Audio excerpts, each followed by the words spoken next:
Hey everyone, welcome to today's webinar. So just getting things started here, just need to make sure that my audio and everything's working. So if you guys can just let me know in the chat window if you can hear me okay.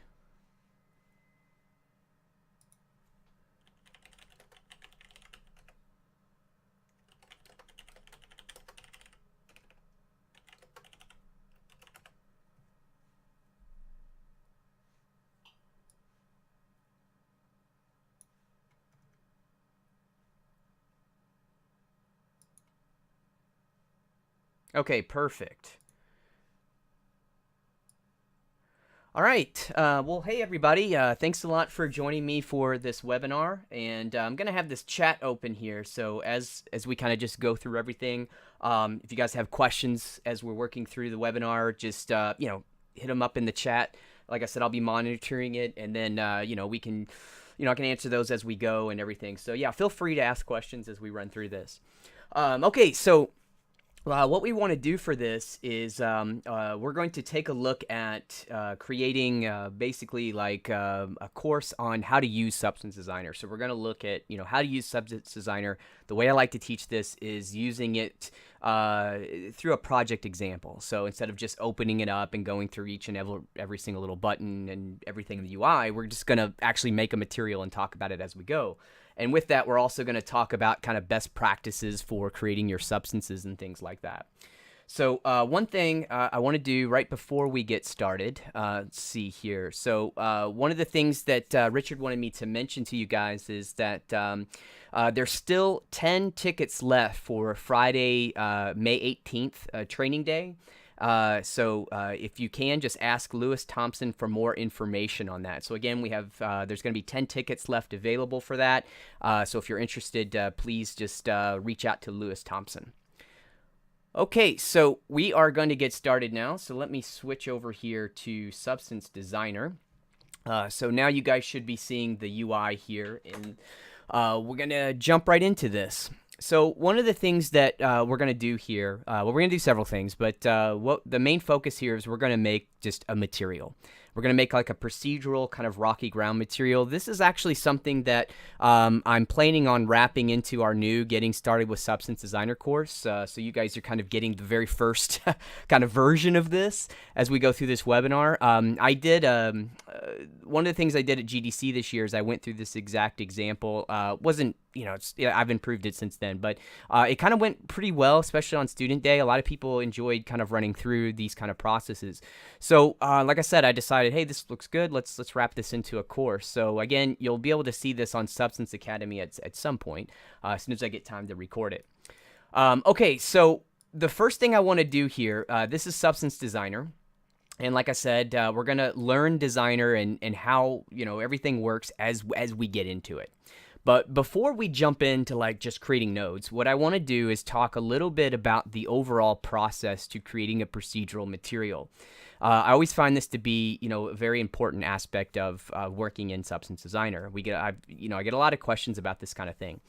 And so Substance Designer is geared around towards creating physically based materials. It has a material mode, as you will see, that allows us to really kind of visualize all the channels together as one kind of entity or material as we work. And that's very important. And it's different from, say, it's different from, say, something like Photoshop where, you're authoring textures, but maybe you're doing that on a layer basis, but you're also doing that in an isolated mode. And by that, I mean, like, you're looking at, let's say, one layer, like maybe you're just looking at albedo, and then you're working on maybe height or roughness, and you can't really visualize all of this stuff together because each one of these components or each one of these channels in physically based rendering all combine together to create your material.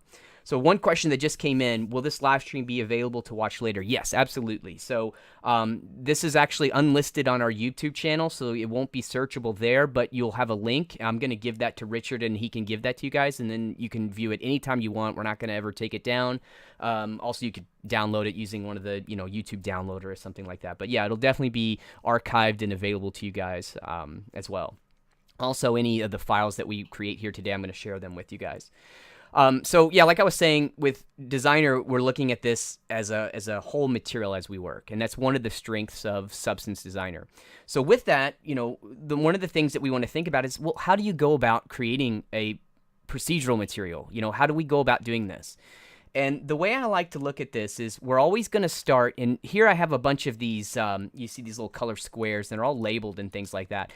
These are just labels. You can create these here, and we call them frames or comments, but these allow us to kind of, frame out or group, nodes so that we can, read it. It's like commenting code in Unity or something like that. But what I like to do here is use this to kind of visualize the process we're going to take to creating this material. So here you can see I have grayscale, and I have this huge grayscale area, and this is all about the way we're going to start working. We're going to start working grayscale first, and the idea is that the first thing that we want to do is generate our height map. And to generate this height map, we're going to start large, and we're going to work our way to small. So we're going to start with creating basic shapes. Then we're going to look at going from these basic forms and shapes to large, maybe medium level shapes. Then we're going to move down to small details, small forms, and things like that. And then all of that is going to create our height. Now, this process is very similar to the same type of process I would use inside of, say, ZBrush. So let's look at ZBrush. You're going to start with maybe a sphere or a square or something like that, and you'll subdivide it. But within ZBrush, you never want to just start with 4 million polys or something like that. You start kind of low, and you use the grab brush or move brush or whatever, and you make some large form adjustments first. So you get the overall shape and form of what you want. Then once you get that, you subdivide, and then you start working on, again, kind of medium level shapes. Then you subdivide down again, and you start working on your smaller details and so on. So you're working from large form to small detail. And when you do that, first off, it's easier to manage. Second off, it's easier to visualize what you're doing. So if you take a look at a really complex material, yeah, it's going to be difficult to try to create something like that. But what I do is I think, okay, well, let me look at this complex material, like if I'm looking at reference art. Let me see if I can pull out from this, just basic shapes. So then sometimes even on my computer monitor, I'll just, I'm using a Wacom or something like that, and I'll just draw over these basic forms and shapes, and you'll see squares, cylinders, circles, and things like that. So, okay, well, there's the basic shapes. Let's start with that. Now, let's try to make it a little bit more complex with a medium level shape, and then let's add more detail and so on as we go down. And like I said, in the end, we get our height map. Now, if you get a really detailed, great looking height map, from there you go into the extrapolation phase, where we're going to extrapolate out our maps here, and that's where we're going to go from height to normal. So we're going to create our normal map from our height. We're going to create our ambient, we're going to create our ambient occlusion from our height. We're going to create our roughness here in this area as well. Sometimes we may use some of that height information. But the idea is that once you really nail this height map, it's a lot easier to move to all these other maps. Because all that detail is there, all that time you spend creating that rich detail here in this section like this, you're going to be able to create, these other maps. And then also we've been working at this kind of grayscale as we go. Also, by doing that, we're keeping the graph pretty optimized because we're not really introducing color, which brings me to our albedo stage, or our base color or diffuse. So after we have all our maps, still kind of the last thing that I do is start to add the color to it. And as you'll see, we're basically going to be colorizing a lot of this kind of real intricate height detail that we have, which makes the process pretty simple. Now, from there, all of these maps and all these channels are layered down into a material. And we're going to use a node, and I start every material off this way. We're going to use a node called the base material to do this. Once we have this base material mode, that means we're going to have our first material. We can then go into the material blending stage. And what that's going to mean is okay, well, let's say I have my rock ground. Now maybe I want to add moss on top of that, or dirt, or water, or whatever. You can see that we're then blending other materials on top of that. So even though, think of a brick wall. So we have a brick wall, but maybe there's some dirt on it. So even though the dirt is part of that brick wall when you're creating that material, I find it to be much easier and more conducive to increase productivity when you're able to use this material blending phase to layer in extra effects like dirt and so on. And we have several nodes in our material blending filters here in the library to help us do that. And then the final thing is you just have your outputs. So these are going to be the outputs you're going to use for your shader. So here you can see, again, I'm looking at things like normal, ambient occlusion, rough, metal, base color, and height, and so on. So that's the entire process that we're going to take here as we kind of go through this stage. We're going to follow this setup. Okay, so now that I said that, let's just jump in and get started. So, like I said, one of the first things that I do when I create a new material, here, we'll do it from here. Let's come in and let's do a new substance. So File, New Substance. Here we have our templates, and you have all of these different templates and everything. I always just start with empty, so I don't even worry about the outputs there at the end. So for this guy, we're just going to call this rocks, just to start. And I leave everything here at default. We can change this later. But the big thing is that we want to make sure our size mode is set to be relative to parent. So we're going to click OK on this, and now we have just a complete and total blank graph. You'll notice here we have this little warning icon, and all this means is that, hey, there's no output defined as the label's telling us here. So we have nothing. Then here, this is our node editor. This is like our workspace where we're going to be creating nodes and building up our material. Here in the UI, you see we have our 3D view, and we have a cube, but it's completely black. That's because we have nothing in the shader. Here we have a 2D view, which, you can see this. It's start of a rock material that I was playing around with right before the seminar, so we see something here. But we have our 2D view, which allows us to see our maps, our 3D view. To navigate the 3D view, it's like Maya navigation, except for you don't have to hold the Alt key. So left mouse button, I can rotate around. Right mouse button, I can zoom in and out. And middle mouse button here, I can pan like this. And then over here, you have like your library, which we'll get to in just a bit. And this here is our package explorer. So with the substance that I created, you can see that we call it a substance. It's an SBS, but it's basically like a package. And within that, we're going to have things like graphs that we create, or if we import in images that we want to use, those are going to be resources and so on. Or maybe it's a 3D mesh or something like that. So those are all going to be part of our package. And so within this package, we've done the first thing, which was we created a graph. So now we're going to come in here and create our first node. Now, you can come over here to the library, and if you're a beginner or new to Substance Designer, you're probably going to use this library a lot. So, for example, if I just kind of, close up all of these categories here, you could say, okay, well, maybe I want to go over here to my PBR materials. I'm sorry. Let me come over here to, as you can see, I don't use the library very much anymore, so I don't know where anything is. So, material filters, PBR utilities, here's this base material node. So this is what I'm going to use to start with. And like I said, I start every single material this way. So I'm going to left click, just drag and drop, and just let this guy go here into our graph. So that's one way to create your nodes. Another way to do it, once you get a little bit more familiar, is if you hit the space bar, this is going to bring up here our base nodes. I call these the operational nodes because these are like things like blend, blur, warp, sharpen, levels, and so on. Things that you would actually be, things that you're probably familiar with even just using Photoshop. There's just warps, emboss, distance, curve, text, that kind of stuff. So they're like I said, the operational nodes. But we have this search field in here, so if I wanted to come into here, I could start to just type in base, and here I can see there's my base material. So I just left click, again, to create that node. Same thing, every node that I'm searching for as we go through this course, you're going to find it here in this library. So when you're new to Designer, like I said, the first thing you're going to do is just go through this thing and look at all these nodes and see what's there. I've never actually done that. So, when I was learning Designer, I don't know why, I just never took time to do that. But because of that, what's happening is still to this day, I come through here and I'm finding nodes that, wow, I never knew that was in there. And, I've been using Designer for a long, long time. Even after working here at Algorithmic for like 4 years, there's still nodes I find in here every day that I didn't use before. So there's a lot packed in here. Also on our documentation, if you go look through that, we have a nice library now. This wasn't here when I started, so we have a nice library. So you can start there, and you can go in on the documentation, and it'll show you every single node and give you a description on what it does.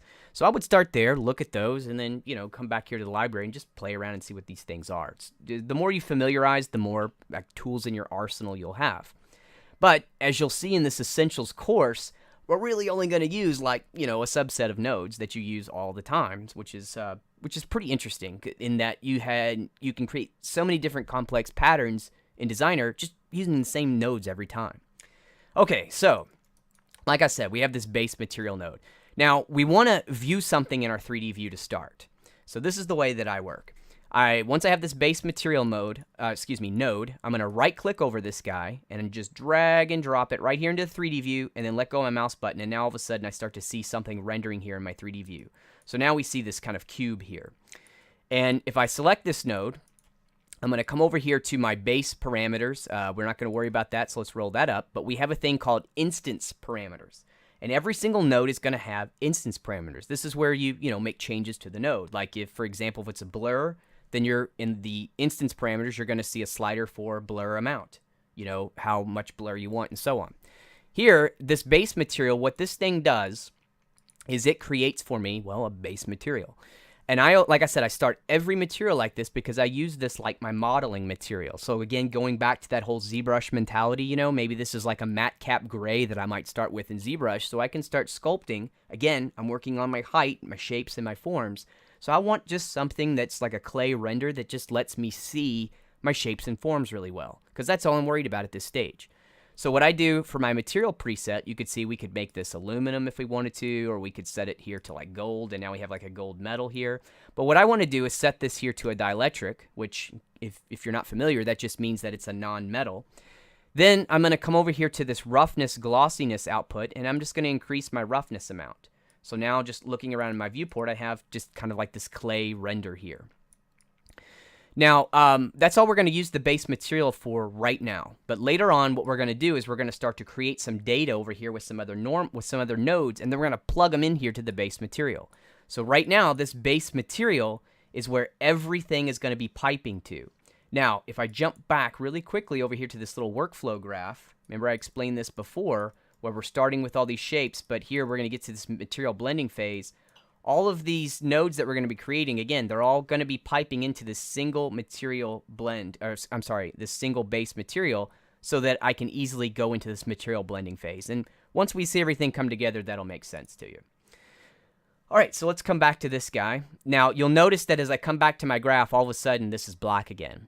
That's because in my graph, I don't have outputs. So again, I just rely on this drag and drop in. And the reason I do that is because I can take nodes and drag and drop them in, and we'll do this as we work, and it easily lets me view what I want in the 3D view without having to have outputs and all that stuff yet, because we can do that last.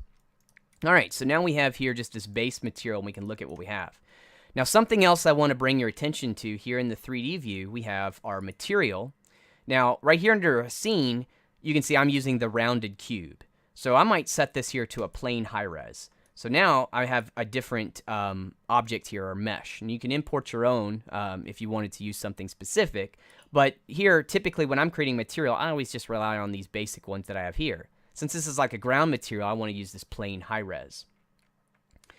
Okay, so the next thing we want to talk about here is, we have this material. Now this says default. That just means that this is technically an FBX material that's here, and default is just the name of the material.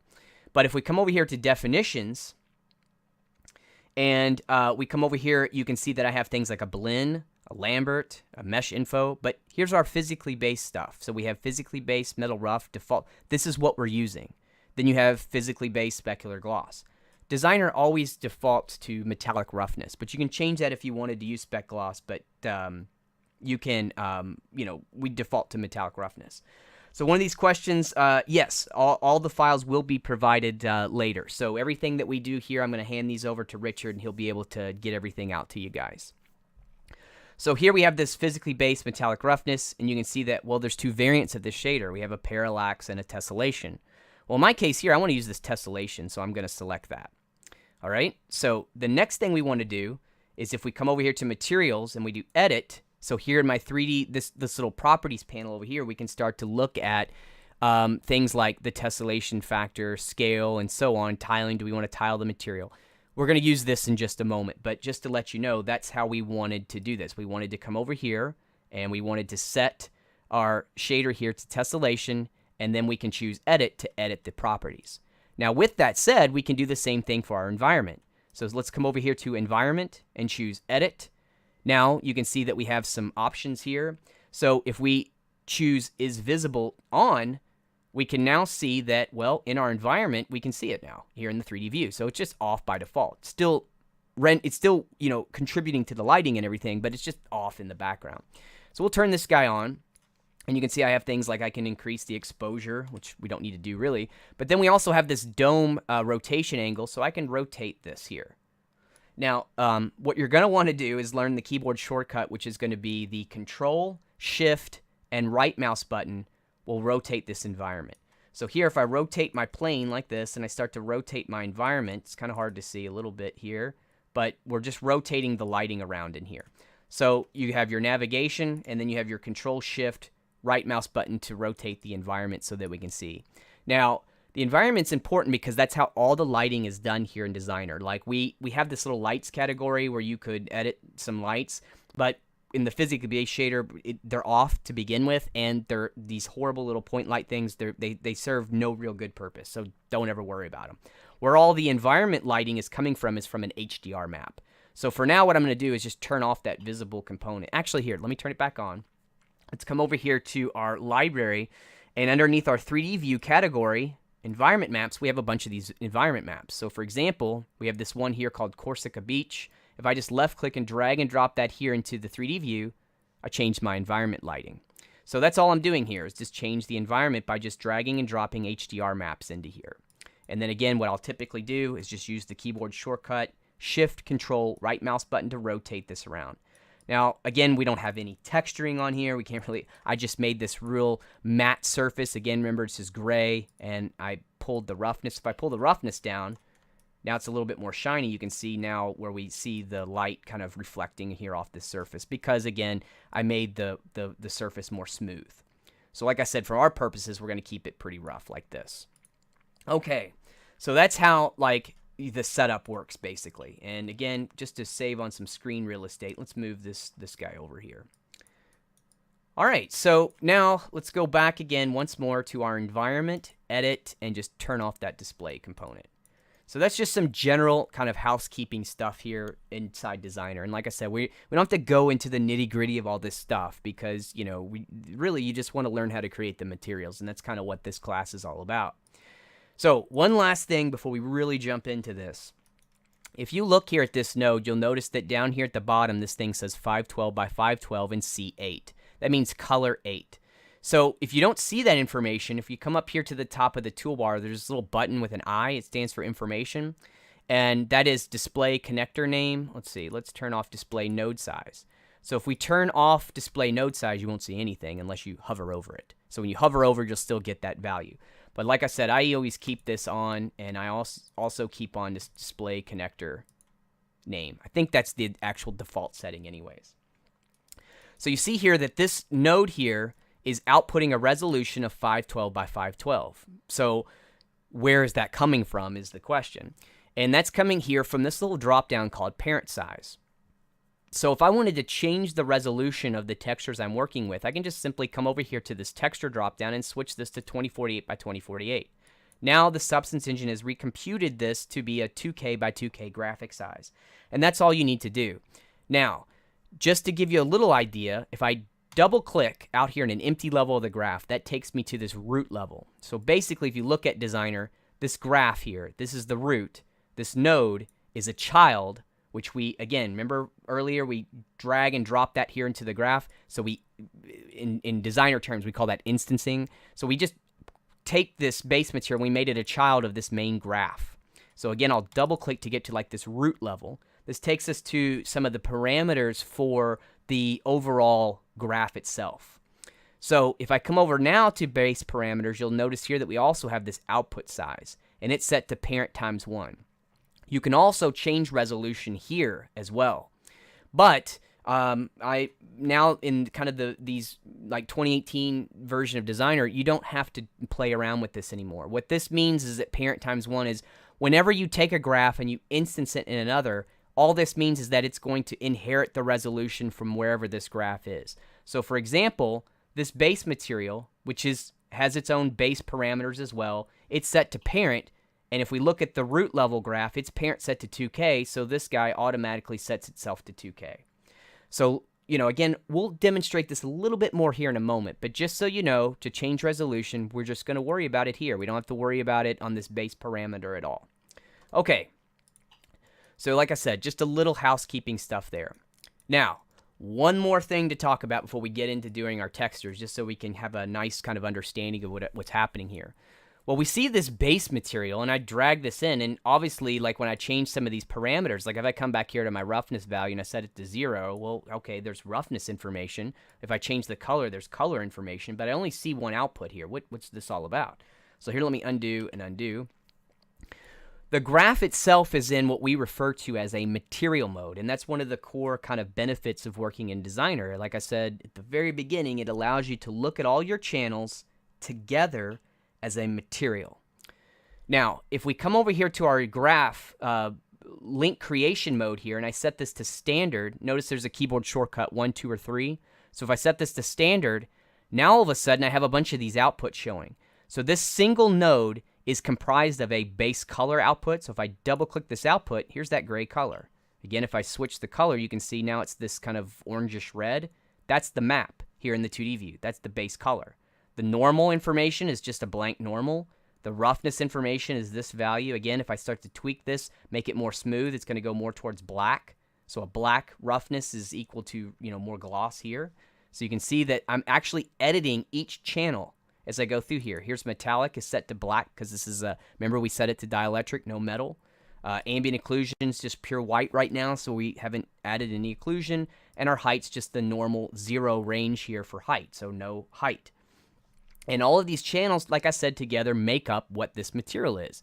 So if I switch this back to compact material or hit 3 on the keyboard, that just sets everything down. Now, I can make a connection. Notice that I have this kind of colored node here, this color line.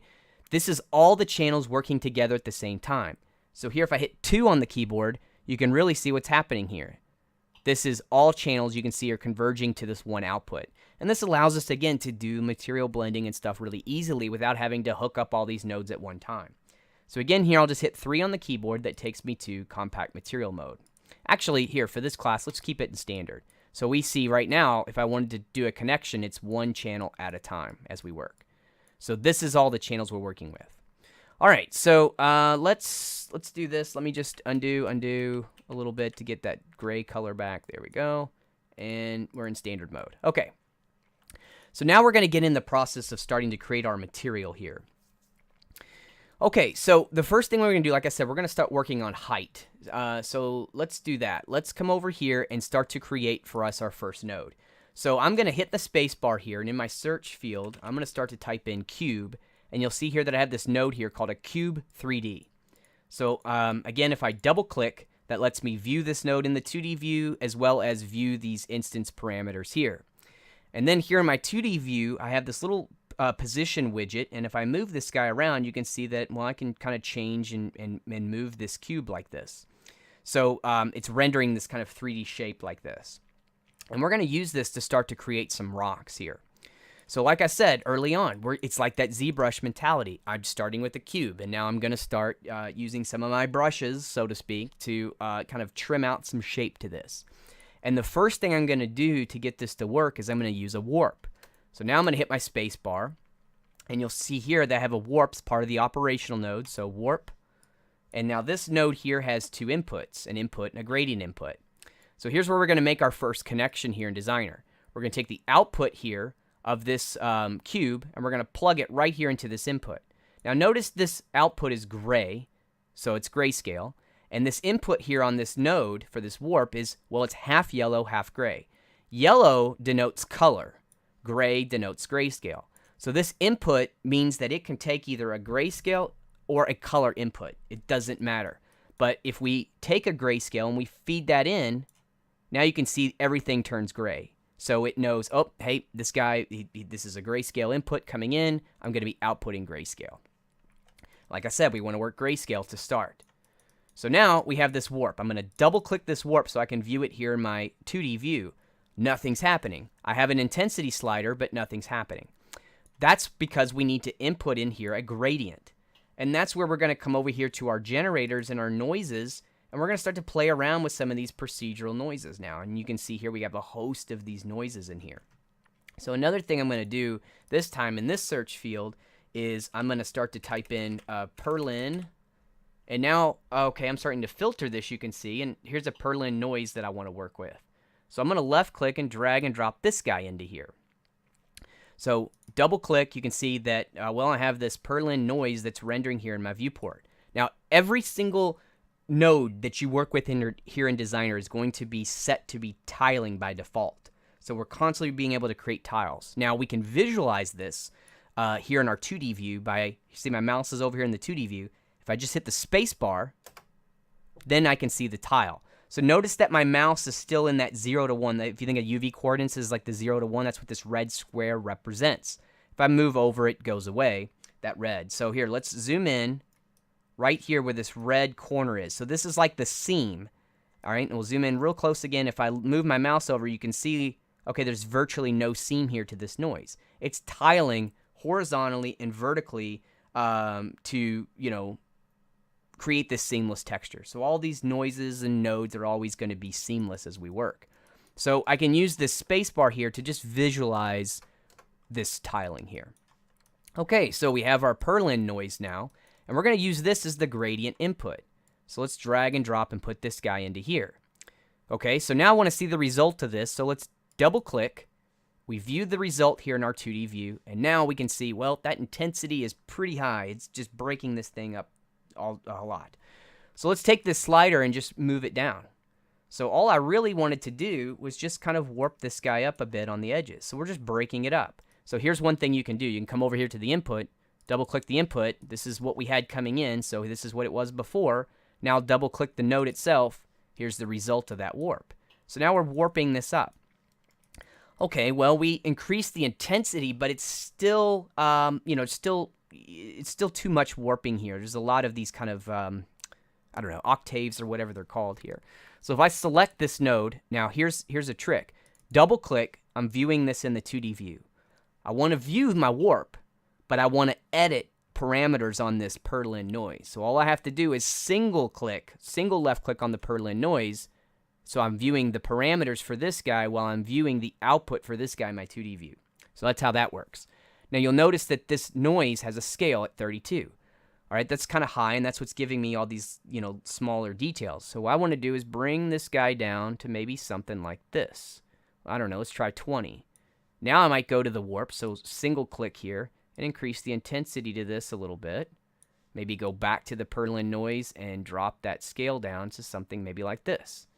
So now I'm getting, you know, larger form warping here around this edge, and this is giving me kind of the result that I want to do. So here's our first set. Now, you'll notice here I just left click and drag to make a little selection box, and with everything selected, I can just move these guys around.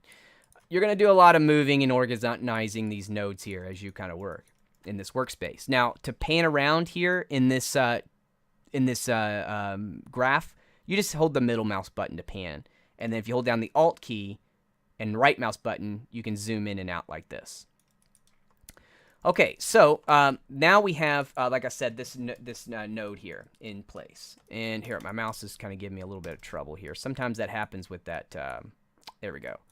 So sometimes if you can see that it got stuck with that little hand mode for the pan, so just left click off the node graph and then it'll go back to what you need there.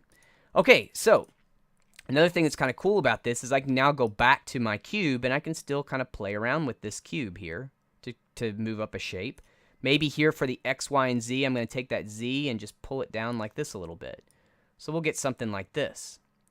Okay, so this is what we're doing here. This is all Substance Designer is all about. You see people making all these really amazing complex textures, and this is all they're doing. We're just compositing nodes together like this to create what we want to do. And like I said, you work really large forms and work your way down, and that takes away a lot of the complexity as you work. So here's another thing we're going to do. Let's blend. Let's do a blend here of some of this stuff. So let me try to think about this. Let's do this. Let's take this node here, and instead of making another one, I could just copy and paste this one. Or I can duplicate it. So I'm gonna hit Control D, just duplicates it. So now I have another version of this guy. And then what I want to do now is take this warped version and this version, and I want to kind of put them together. I want to combine them together. And to do that, we're going to use the blend node. So I'll hit the space bar here, and here you can see we have this blend node. This is something you're going to use like 1,000 times a day when you're working in Designer. So we're going to create a blend node. Another thing you'll see here at the top of the toolbar is these nodes. These nodes are these. This is just another way of accessing them. So if I wanted to, I could just hit this blend button on here to create it instead of using the spacebar menu. I'm just personally used to doing that. So what I'm going to do now is make a blend. And you can see here we have a foreground and a background. So for the foreground, I'm going to plug in this cube. And for the background, I'm going to plug in this warp. And I'll double click to make sure I'm viewing the result here of the blend in the 2D view.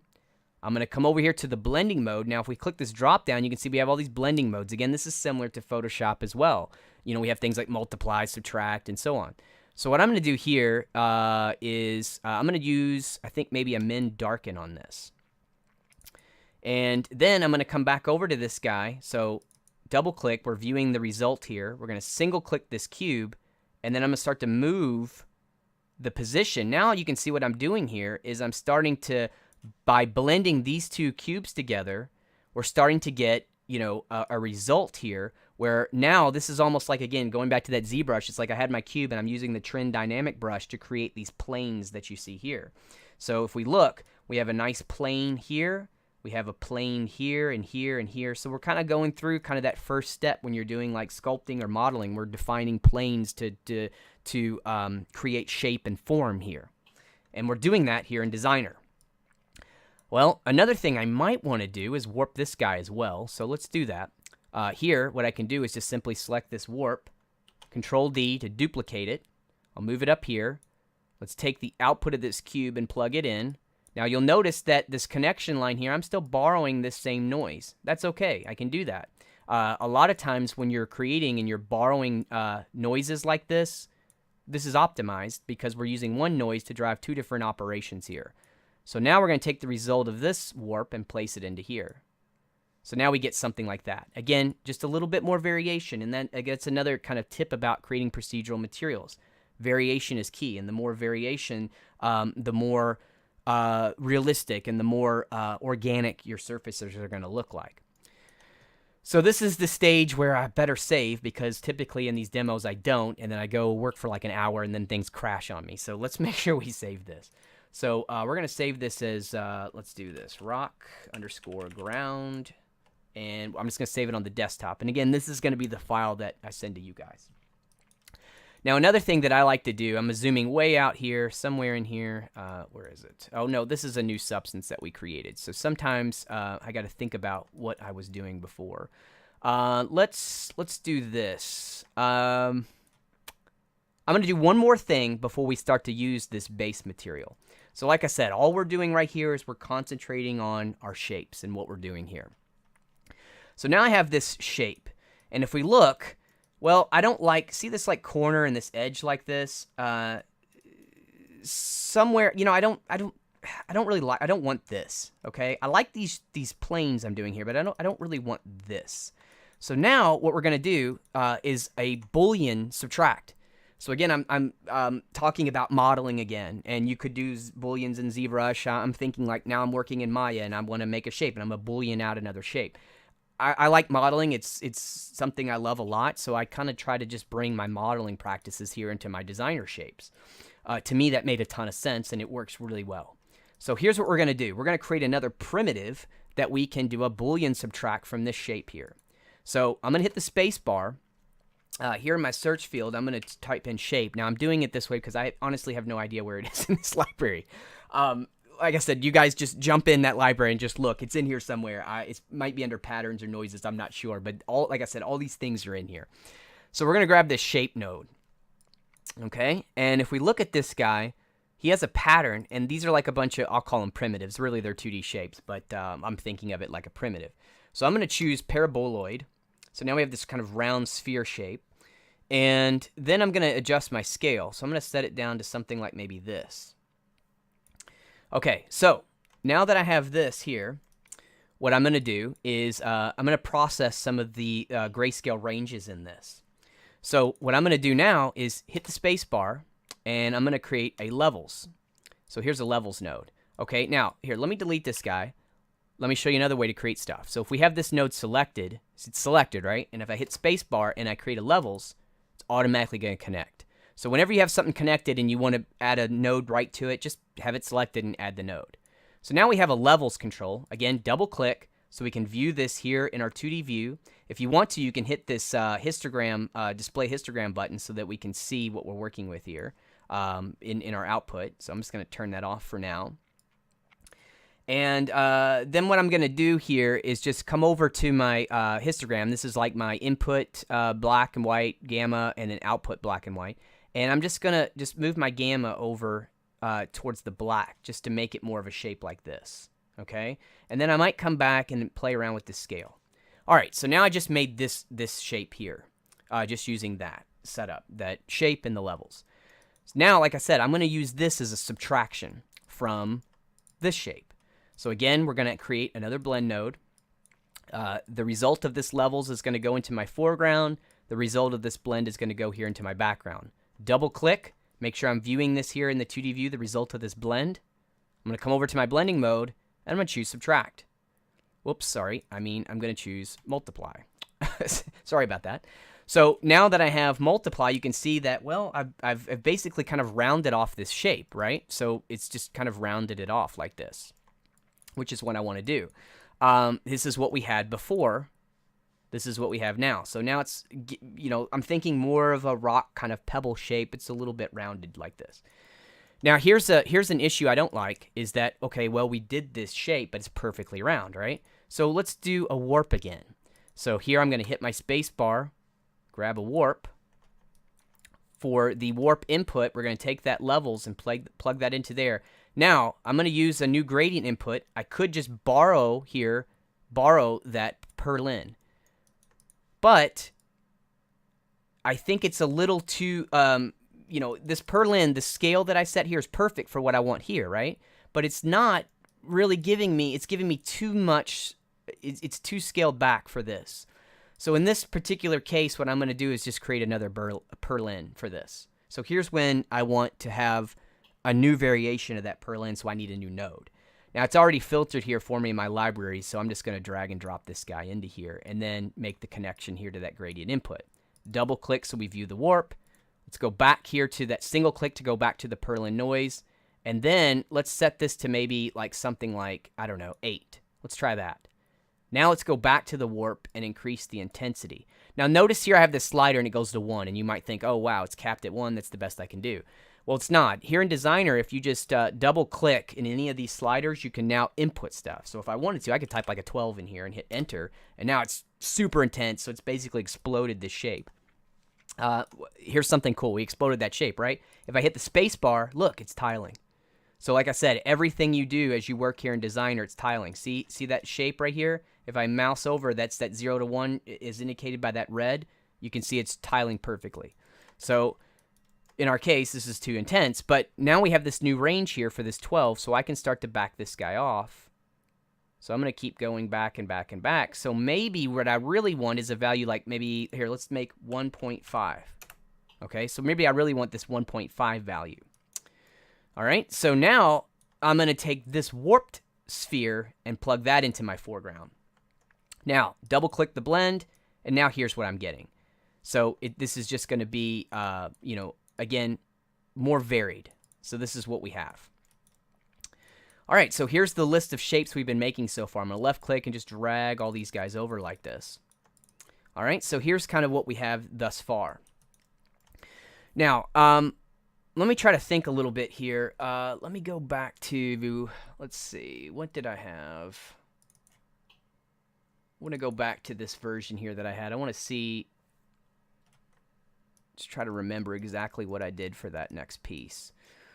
Let's see, I do it this way. Yeah, look at those. Okay, so let's do this. Let's go back into here. Now, I'm just going to come over here to this workflow piece for a second, and I'm just going to grab, I'm going to come into here just so we can really see what we're doing. I'm going to grab these frames. I'm just going to copy them, so Control-C. This also shows that we can copy and paste stuff from graphs anywhere. It doesn't matter. So let me move this stuff out of the way, and I'm going to paste this into here. And just move this guy up. Whoops. I'm going to make some changes here to this.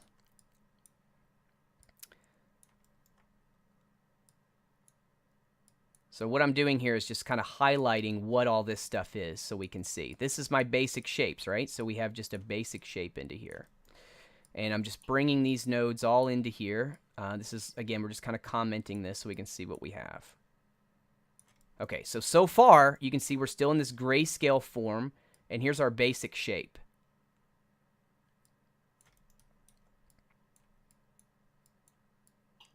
Now, again, if you want to see how to make these, all you have to do is just like say you could select a node like this, and you come over here to this frame option and just click the button. Now you have a frame, and you could type stuff into here and then change the color if you want to. That's all I'm doing there. All right, so let me just undo that to get rid of that guy. All right, so we'll save this. So this is going to be our basic shape here. And let's do this. Let's take this height and move it. Let me just move this stuff out of the way for now. Get rid of these guys here and move this. Now you'll notice that once I put nodes inside of a frame, I can move them all together like this. All right, so we still have our base material. We haven't done anything with it, right? Let's start to do something with it now. So like I said, now we have a basic shape. This is a height, right? This is a height map. That's all we've been creating so far. I've been talking about we're going to do height first. So I want to visualize this thing here. So again, because I switched in and out of graphs, I need to come back to my base material and just drag this into here. So I have a basic shape, and this is height. So in order for me to kind of start to view this information, I need to start to create some of the maps that I want to work with. So I have height, which is great, but I need normal information as well. We need to make a normal map. So that's really simple to do here in Designer. We'll hit the space bar, and we have a node called normal. So we're just going to click this guy to create this. And this takes a input, a grayscale input, which is going to be height. So we're going to take our output and plug it here into the normal input, double click. We're starting to get something here, but the intensity value is way too low, so I'm going to set this to like something like 12. So now you can see here I'm starting to get some normal information here. Now, one thing that I'm seeing here, if I look at this, we want to make sure that for our normal, it's linear. This L means linear 16, so we're in 16-bit. But if I look at this, I'm seeing a little bit of kind of noise and stuff into here for this height. I think a way that I could fix that maybe kind of quickly here would be, let's just blur this guy a little bit. So I'm going to hit the space bar here, and you'll have a blur. There's a blur right off the bat, but this is a cheap blur. Meaning that it's quickly to compute here in the graph, which can be really great when you're trying to optimize your graph, but it's going to give you kind of some poor quality. I want high quality in this case, so I'm going to start to type in blur, and you'll notice that we have blur, blur high quality, and blur high quality grayscale. Most every node is going to have a color version and a grayscale version, and you want to make sure that if we're in grayscale, you're using grayscale. For example, if I use the color version and I try to plug this in, you'll notice that we now have this red dotted line. This tells me that there's a data type mismatch here inside of Designer. Basically, all that means is Designer's like, hey, what are you doing? You're taking grayscale and you're trying to plug it into color. That doesn't work. I'm not going to do anything.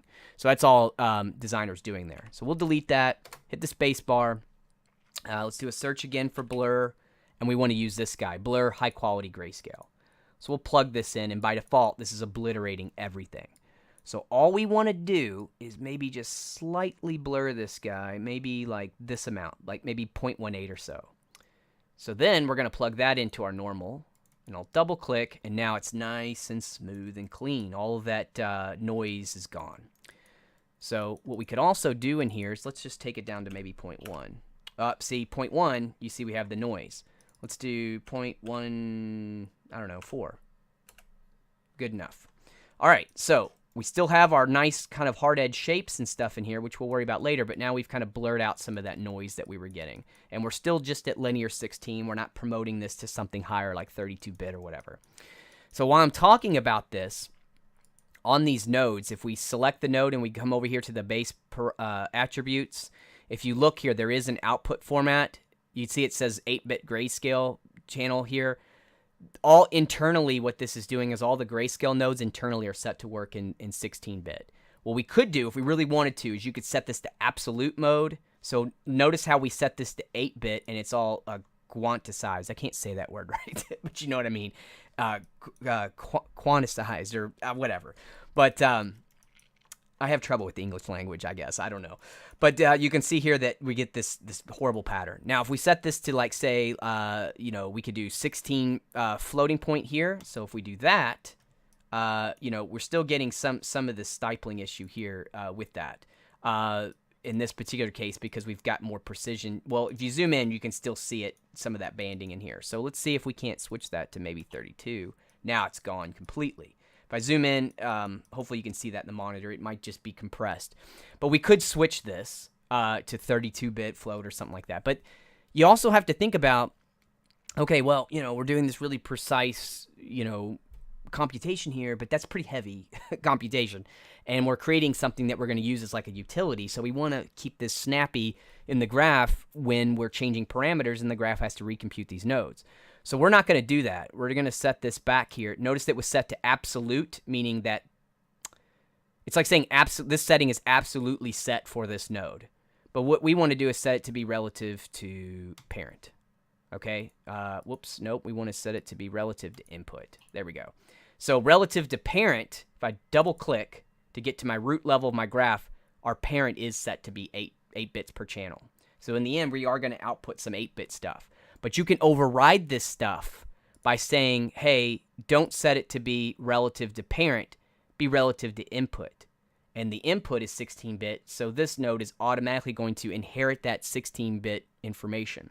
And the reason why this is all working from scratch is because way back here, this node here, per lane noise, it's outputting 16-bit. This cube is outputting 16-bit. So that is basically transferring to all these nodes as we go.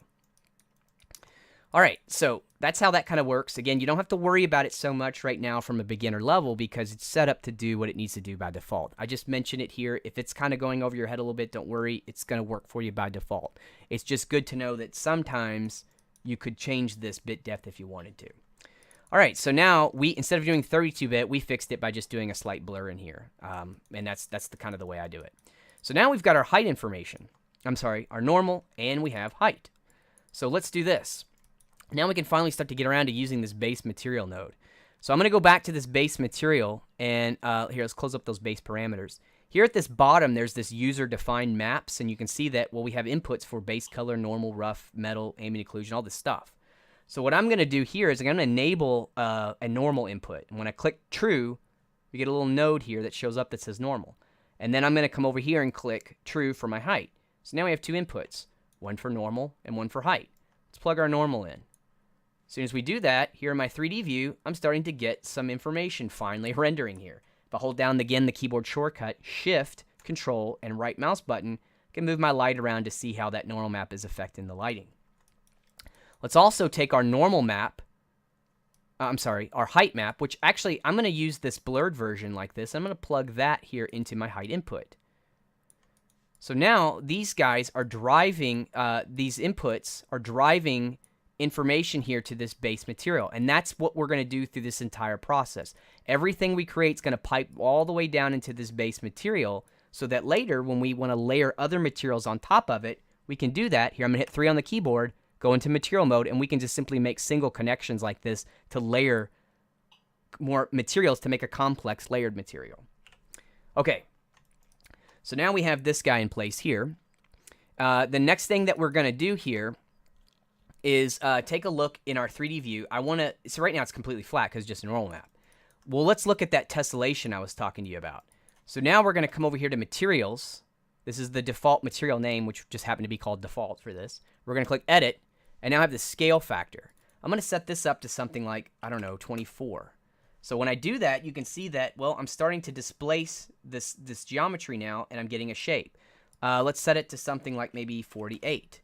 So now it's displacing even more like this. Again, I'm going to move my lighting around like this so I can see kind of what this displacement's doing. All right, so now I'm starting to really view this as displacement. If I zoom in really close to this guy, here I'm going to move my light around so we can see it. We're getting a lot of the geometry. There's not enough tessellation here, so it's just crackling up all over the place. So a way that I can fix that, you have this tessellation factor. So this is tessellating here, this tessellation factor. We set it down really low, like 1, this is what we get. So we have tessellation factor. But we can also set a tessellation here on this mesh. So what I need to do to do this is go to Scene, Edit. Wait a second.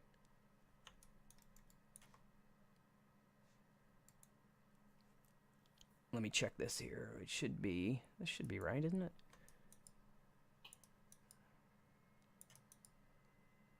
Oh, I'm sorry. I'm thinking of something different. I'm thinking about when we actually work with this inside of iRay. I'm very sorry about that. So here inside of Designer, we have two things. We have the OpenGL renderer, which is like our real-time renderer, and then you have iRay. iRay is a path tracer. So for example, if I jump this into iRay really quick, you can see that, well, I'm doing a path tracing operation now, but, you know, my scale is all flat and everything. So what I would need to do is, again, come back here to edit that material, adjust my scale to something like, I don't know, like say 24. And if I move my light around, now we're starting to get, you know, some shadowing here. So we can see exactly, because this is now ray traced, now we can see exactly what's happening here with this height map. I use this mode a lot actually when I'm working, so that I could see what my so I can see what this is actually doing in terms of displacement. So here you can see that, okay, there's not enough tessellation here. So we need to go to Scene and edit this. And then down here under the mesh display component, there's a subdivision level, and we're just going to set it to say something like parametric. And then I'll set it to like a value. So now you can see it's smoothing out because I'm actually using a subdivision method here. So this is only works with iRay and ray tracing. So here, let's just jump back over here to our renderer, our OpenGL renderer, which is just OpenGL, so we can see this. So again, for the shader itself, you're going to want to set that on the tessellation factor. So again, at 1, it's real chunky here. So we might set this up to something like, I don't know, just preview is all this is. But we don't get real-time shadows. So sometimes, like I said, it helps to jump into iRay to see what's happening. So one of the things I'm seeing here with this is, if I look, I do have some of these kind of hard edges like this. So this is, again, where I can start to play around with my blur. So now that just kind of bevels that blur a little bit more. I'm sorry, that hard edge a little bit more. Okay, so this here is my basic shape. And then I'll move these guys out of the way, because we're going to start, you know, adding more to them. And now we have this basic shape. Another thing that's really cool about this is our shape, right? We're double-click, we're viewing this blur out here. But again, I can go back here to these cubes. Let's come into this guy. I'm just going to single-click to add it, you know, select it. I have my little position offset widget. And now I can start to move this guy to make shapes, to really adjust the shape in real time. So now I might be able to move this shape up and get a different type of rock just by moving this little widget around. And again, I can go to this one here and do the same thing. So maybe this shape, you know, something like, get a completely different kind of rock shape as I work through this. So this is going to be like the idea of how we're kind of building this up to create our procedural noise like this. So yeah, it's really interesting that we can work this way. So these two guys here later on, later on, like I said, we're going to start to work with these two cubes here. And again, I like to always just kind of play around with these nodes just to make them visually, we can see what they're doing here. So these two guys here, they're going to come into play later because we're going to be able to use this parameter to change our rock shape.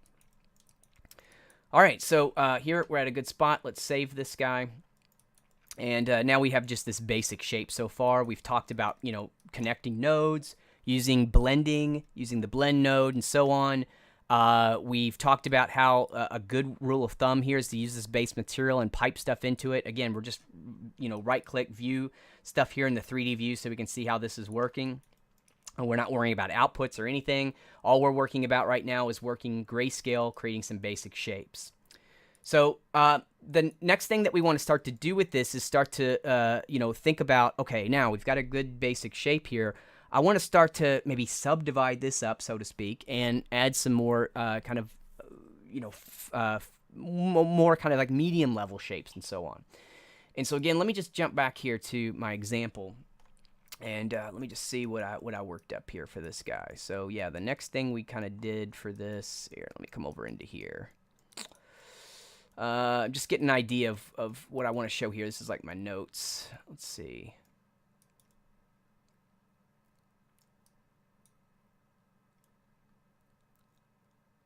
This guy a couple different ways, actually. Let's see here. Don't want to do that part just yet. Okay, I'm going to do that and that and that. Okay. All right, so let's go back over to here.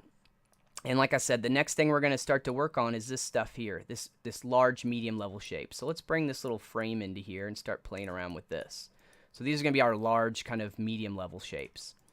So I'm going to introduce you now to a node that's super powerful, and that's called the slope blur node. So we've talked about blurring things with a blur node.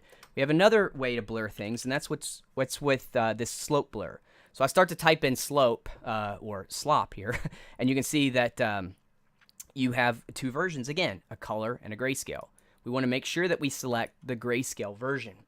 And we're going to take the output here and plug that into the grayscale input. And now we have this little slope input. So we need some type of gradient like this to drive this blur. And what this is going to do, this node is going to blur based on this slope input. And again, I'm going to default over here to my Perlin noise for this. So I'm going to drag and drop and bring this guy into here. And I'm going to adjust my scale right off the bat, maybe something like this. And now I'm going to take the output of this and plug it in here into the slope. Double click so we can view what we have, and you can see right off the bat this is really skewing things pretty crazy. So here you have this sample range. I'm going to set this to a high sample range of like around 32, and then we have this intensity value like this. So now you have these modes. You have blur, min, and max. Here I'm going to use the min mode, and if I drive my intensity up, what min does is it basically takes kind of like the dark values.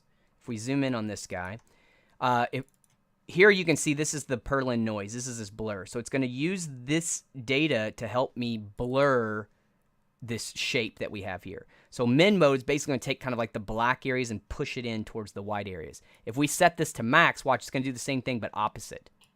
So it pushes it outwards. So it's like taking the brighter areas like this and blurring them and pushing them towards the dark areas. And then when you have this blur mode, it's basically a combination of the two. In my case, I want to use this to kind of chip in or, again, kind of trim into this shape. So here's what I'm getting here with this intensity value. So we'll do something like this. Maybe, again, it just comes down to playing. So what I might do is just play around with some of this value. So here it is at 1. Now watch as I start to increase the scale. What it's doing, look, I'm introducing more planes in here. So I have this. It's kind of interesting. Maybe I might actually do something like this. So this here, now I've got a plane right here, one right here, one right here, and so on. So I'm just introducing more planes into this as I work. And then we can come back and, again, just play around with that intensity. So maybe it's too much here. I can back it down. So I might want to try something like maybe this. So now this is giving me more kind of large, medium level shapes. Actually, let's change this. This is more like, let's do more like medium shapes here. So we're going to get something like this. All right, and we'll just save this. Now, another thing that I'm going to do here to kind of help break this up, if I look at this, I kind of have like this line here. You can see this edge. And, I mean, it's not perfectly straight, but it's too straight, I think, for what I want to do. So what I like to do in this stage is I'm going to add levels here. And I'm going to bring this levels in, and I'm just going to make an adjustment here. I'm going to take the input white and drag this in like this, and take the input black and drag it in like this. And see what I'm doing here is I'm trying to basically isolate a specific area of this. Okay? So here's what we had before. I want to really just isolate kind of this section here. So I'm just doing kind of something like this. There we go. So now I'm just isolating an area. And again, you'll do this a lot in Designer. We're just, using, like, say, again, levels here to pull out like a chunk of this. And then what I'm going to do is try to do some type of warping or something like that to this guy. So now we're going to come over into here into our library. I'm going to do a search for grunge, and we ship with a bunch of these procedural grunge maps that are pretty cool. A lot of usage out of these guys. And for this one, I'm going to use this grunge map 005. So I'm going to bring this guy into here. Now, because this is a procedural noise, you can see that, it's got some parameters I can change. So I can do things like my contrast, my balance, just to get, different shapes. Maybe I'll try something like this here. Play around with the contrast, maybe. You can invert it and so on. So I'm going to use this to help drive an effect. Now, again, I'm going to hit my space bar and do a warp. Not using anything new yet. just, we did this before. So let's just move these nodes, just organize everything. Let's input this guy into here. And we're going to use this grunge as the gradient input. And let's see here. Actually, let's not do it this way. Let's do... Let me see. I'm just going to experiment with this for a second here.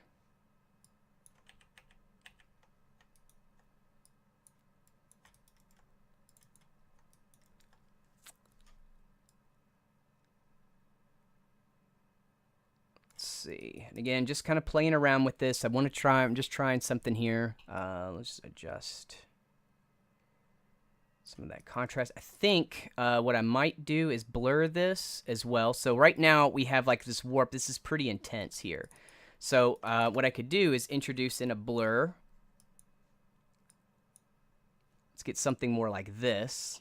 So now this is more kind of soft. Also, look, here's another thing. You look at this could be used as like some kind of cloth material as well. So just another way to kind of use this. We'll plug this into the gradient map input. Now, this is giving me more of what I want. So you can see that before when we used this, it was, this is not what I was looking for at all. But if I blur it and I get something like this and we increase our intensity, now this is more of what I'm getting. Look at how I'm getting this kind of cool like little edging here, and I've got this little like kind of cracked kind of crevice area. Now this is what we had before. It's a nice straight line, and now this is what we're getting here with this warp. So again, we're just using some of these nodes here just to help us produce a shape. It helps to always think about the shapes that you want to create. So now what I'm going to do is add a blend to this guy because I want to integrate this with this. So let's take this warp and place this here into our foreground, and let's take this guy here, which is our shape, from our basic shape section here, and we're going to plug this in here into our background. And then what I'm going to do is just play around here. Let's do, let's see, what was the best way to kind of handle this?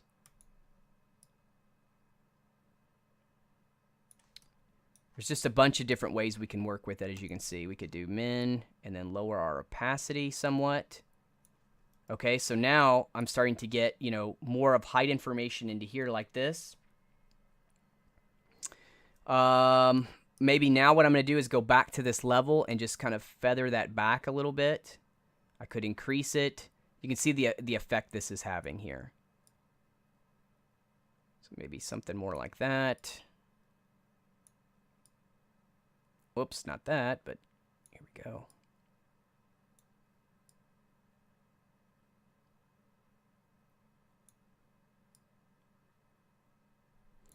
And also, this is kind of planing into here as well. What would do max? That's not what I want. I think I'm going to use min. Let me double check what I did the first time. I think I used min in there as well.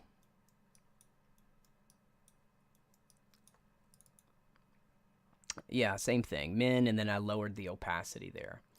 All right, so we'll go back.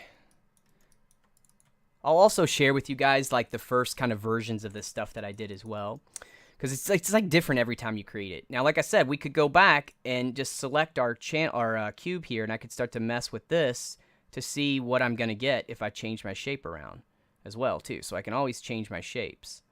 So we'll do something like maybe this here. Let's go back to this guy and play around with it. Just get different shapes. So maybe we'll start with that shape there. Okay, so that's kind of, again, my medium level shapes like this. And here I'll just plug that there into my, I have to just drag and drop, or right click, drag and drop that base material into here so I can see what I'm doing. Since I already set up the shader and everything, it just works. I don't have to set up the shader every single time. But now what I can do is plug these guys back in. Now, a shortcut for this is notice that here I have this output here. So if I hold down the shift key and just left click, I can borrow this output like this, and I'm just going to plug it in right to there. So it just redistributes that line like that. So that just helps me from doing like every time having to go connect. With 2 connections, it's not a big deal, but imagine, what if you had like 10 connections or something? You can just, borrow it back like that. And you can see that as you work, it can become pretty quick. So now we have something like this here. Okay. All right, so this is what we have so far, is this shape here. And again, sometimes if it gets a little hard to see, you can always jump back in here into iRay. Whoops.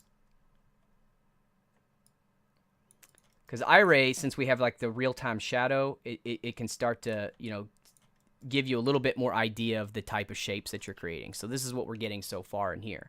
And then I'll jump back to OpenGL mode like this. Okay, so that's working for me so far. Now, the next thing that we want to start to work with here, I'm just expand my gray area. Let's grab this small details. We're going to start working small details next. So we'll bring this guy into here, and we'll bring this stuff over like this. All right, so let me save this. And again, I'm going to go back to my original guy here because I want to see what I did with this guy. So it was before that. We had that guy in there. There was another one of these that I did. Oh, was it under workflow? Yeah, this is the guy that's better. So I did this guy. Oh, yeah. This was the good spot here. I blurred it. Yeah, so I'm going to show you guys another set of stuff here for this. Yeah, okay. I'm going to give you guys all of this stuff that I had because I worked up this lesson before I did it. So like I said, it's always different every time you start doing it. Okay, so the next thing we want to do, it's just, again, layering stuff. Now let's start to look at adding some small details to this. So if we look at what we've done, some real basic shapes, then we started to get a little bit more detail with some medium level shapes. Now we want some small detail shapes here. So let's see, what grunge map? I thought I was using grunge 02 for this. Yeah. All right, so if I look at this guy, this has some cool pattern to it, okay? I think we can use this for some stuff. And again, like I said, we can play around with some of these settings here, and we can lower our contrast, but we're going to use this to do some things. So let's see. There's several ways to kind of do something like this. I'm going to show you 2 ways. So if we come into here, the next thing I'm going to do is I'm going to add a warp. Actually, here, let me just double check one thing here because I want to see what I did. I didn't do it the second way. Sorry, I'm just kind of thinking out loud here. So I did this, yeah. Yeah, okay, so I'm going to show you something else with this as well. Okay, so here we have our shape. It's obviously it's going to be a bit too intense to start, so we're always going to want to blur this. So here, what I'm going to do is this time I'm going to use the cheap blur.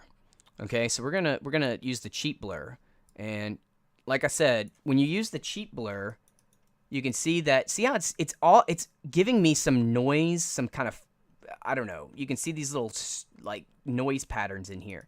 But when you're creating something organic like this, sometimes like this would be good for like, I don't know, tree bark or something. But it's giving me these extra kind of patterns because it's low quality, and I'm going to use that to its advantage. So this is going to give me 2 benefits. Number one, it's going to be a little easier or less expensive to process in the graph, but it's also, because of the noise it has, it's giving me some little extra detail in here for free. So we're going to do something like, we're going to use this guy to do something like this. Okay, so what we could do is let's see. Let's take this, our shape, and we're going to warp. Let's see. I'm just thinking out loud again. Sorry, guys. Trying to think of the best way to showcase that. Could do warp. Okay.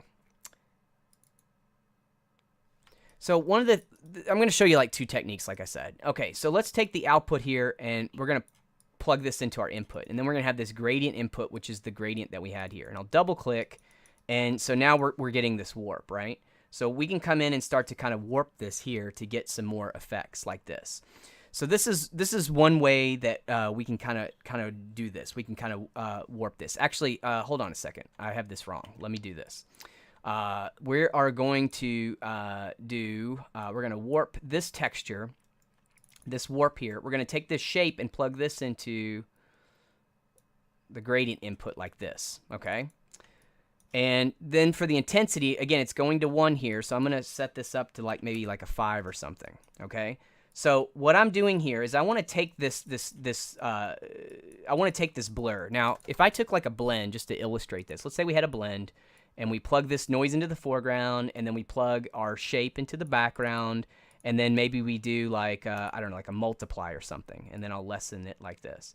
So let's say that we wanted to try to do this. This is never works out very well, because you're basically taking like this 2D image and just like pasting it over top of something else. And it's exactly what it looks like. It's just pasting over top like this.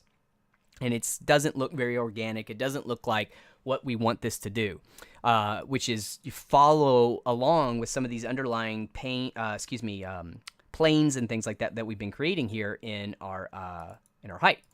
So another thing that we're going to do with this here is I want to take this texture that we have, and I want to warp it or conform it basically to the shape underneath that it's going to be applied to, which is this shape. So a technique to do this is to use the warp node. Let's take our gradient input. It's now going to be our shape, and the input's going to be the noise. And then we're going to come into here, and as I start to increase my intensity, well, let's take this to something like maybe 6, okay, and then back it off. So now what it's doing is you can see it's warping it, and it's kind of flowing along with some of these shapes like this. So now if we take this warped version, so here's what we had where we just overlaid this right over top, and we take this warp version and put that into the foreground. Now it becomes a little bit more organic in here, because some of these shapes, it doesn't look like just like a copy and paste to this. So here's like the copy and paste, and here's like a warped variation of that. Now, something else that I think I want to do with this before we go forward is I think I want to remap some of these grayscale value ranges here. So there's several ways to do this. I typically just keep going to levels, because I'm just used to levels. I like levels, but see, I could do something like this here. So I could do, let's see, maybe pull this into here.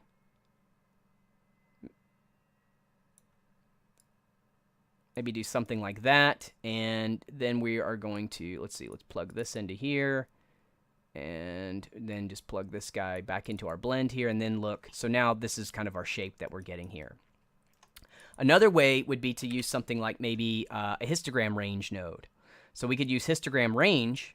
We could plug this output into here, and then we can play around with the range here. So at range, you could set this to 1, kind of gives us the exact what we had in before, and then we can play around with this value here as well. So it's another way to work if you needed to. There's histogram range, histogram scan, and so on. But for this type of stuff here, I just use levels. So now I'm getting this type of effect here. So here's one way we could do this, okay? This is actually not a bad way to work. Another way to do that, let me show you another warping node. We've been using warp, but we also have directional warp. So with directional warp, let's take our input's going to be our noise, and our gradient, our intensity input's going to be our shape again. It's doing the same thing, except now I have a warp angle. So see how I can change the angle. So maybe I'll put an angle like this and then drive this guy up to like, I don't know, 24 or something like that. Now I'm just pushing all this shape around. So it's basically conforming to that underlying shape like this. But it's one directional, okay? So it's only pushing this in one direction. So if I plug this into our foreground and take a look, now I have this shape, and you can see, you know, hey, this is kind of cool. It's working. I don't like that original warp. I think I might like this better. And if I wanted to, I could chain some of these together. So now I'm just going to duplicate this node. And let's take the output of that into here. And then just reverse it like this. So we could do maybe something like this. And then plug it in. So we get something like this. So now this looks way more organic. You get, you know, these shapes here. You have this shape is coming across here and so on. Versus just us doing like a copy and paste over top like this. So there's one way to work, using directional warps or using warps. This is a pretty inexpensive way to handle something like this, okay?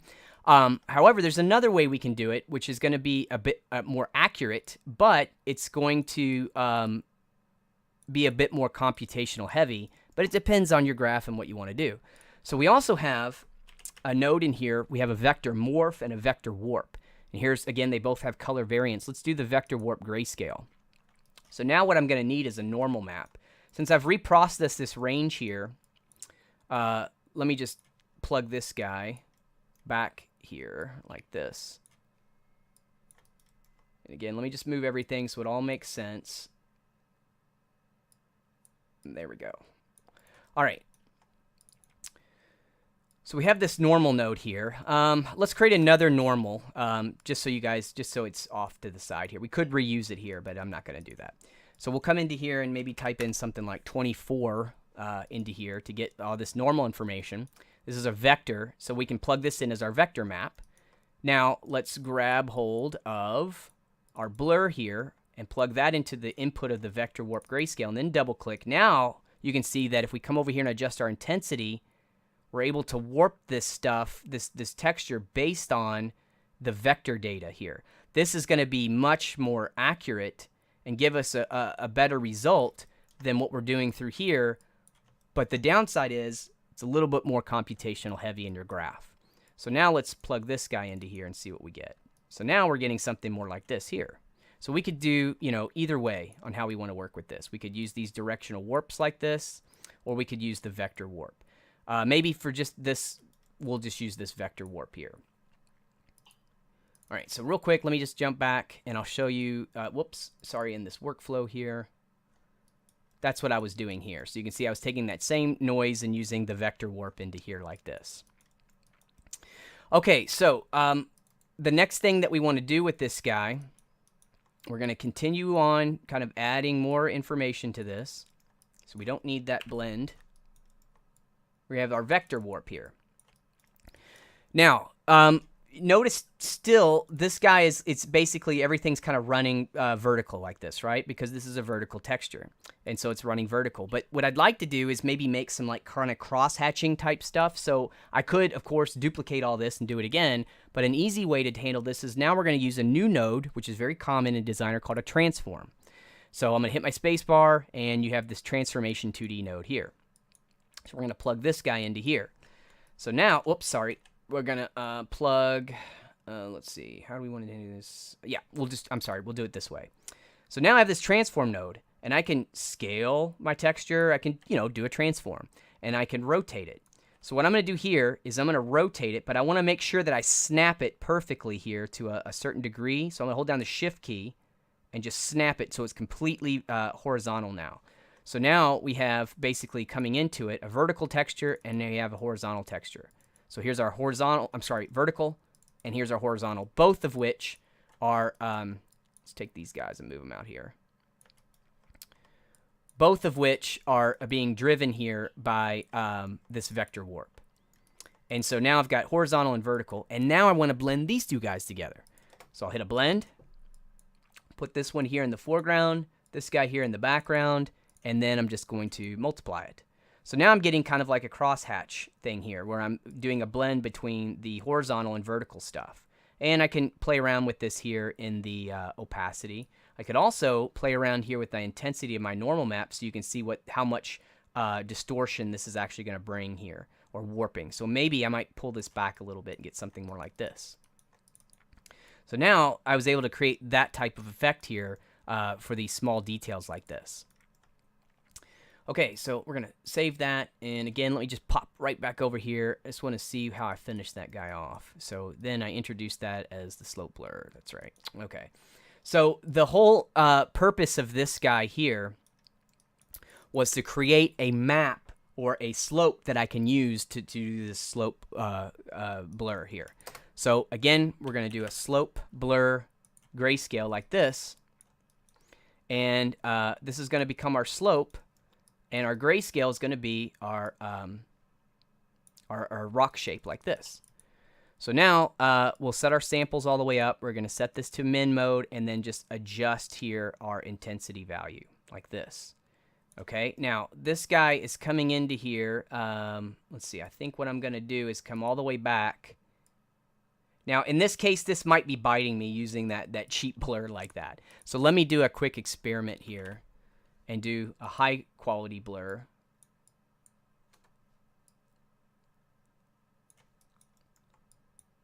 And then we'll replace that. And I'm still getting some problems here with this guy. It's causing me some issues here. So now also let me check this too. Nope, it's not that guy.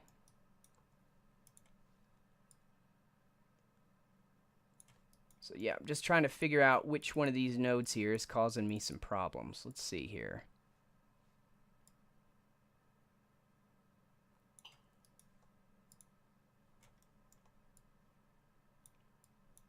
Get these guys up in here out of the way. Sorry about that. Here, let me check what I had in here before for this guy. Yeah, so before, oh yeah, see I did. I used the cheap blur here at the end again. Okay. All right. Okay, so this can be something that just happens here with this. So you can see we're starting to get some of this issue like this. And like I said, a lot of times to fix something like that is you can just introduce like a blur to that to bring that out. So here, we'll plug that into there, and now it's gone. And then again, I can adjust the intensity of that blur for that. So let's go back. Oh, this is our slope blur. And we'll just pull this value in a little bit. So yeah, like I said before, all I was getting into here was, let's see. See, it's giving me some problems with just what this is. So I just need to blur it a little bit more. And that'll fix everything. And then, like I said, I can come back and adjust this blur value to get something more of like what I want here.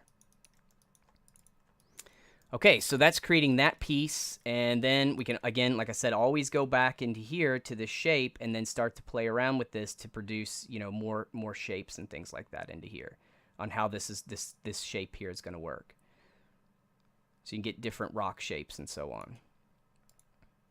Go back to this guy, see what it's producing.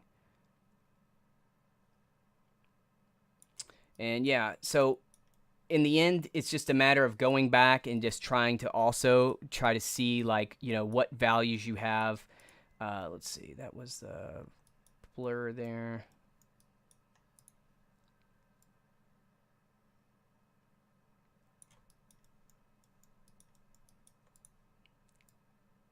There you go. I think the intensity value, see, it's just a little too much there. So it's just a matter of just simple tweaking to get, you know, the overall shape and things like that that you want for this. Okay, and then also, let me just play around with what this guy's doing here. Okay, that's fine. All right, and then the last kind of piece to this puzzle here for this, and we're still working grayscale with this guy, is we're going to come into here, and we are going to add one more level to this. Okay, so what I'm going to do here is I'm going to add one last slope blur into here. And we're going to plug this here into our grayscale. Now, we're going to need to grab a noise. And here's another noise that I use a lot. And this is going to be clouds. So underneath clouds here, you have clouds 1, 2, and 3. And I like this clouds 3 noise for doing some environmental type things like this. So here, what I'm going to do is, let's see. Well, let's just plug it straight in for now. It's really intense by default. Again, same setup. We're going to set that to min. And then I'm just going to increase my intensity value slightly. And if I zoom in, you can see now we're starting to get really fine detail here. A lot of crackling and things like that. So this is going to be like that finer level of detail here.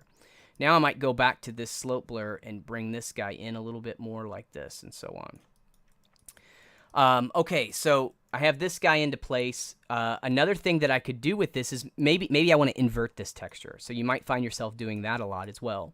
So to do that, you can hit the space bar, do a search. We have invert grayscale. And so here I'm just going to invert this and then plug this here into the slope. So now I have this inverted effect. So this is kind of giving me more of the type of shape that I want here in this edge. So if I go back, you can see that I select this invert, I can flip this back and forth. So I want to use the inverted version of that, I think.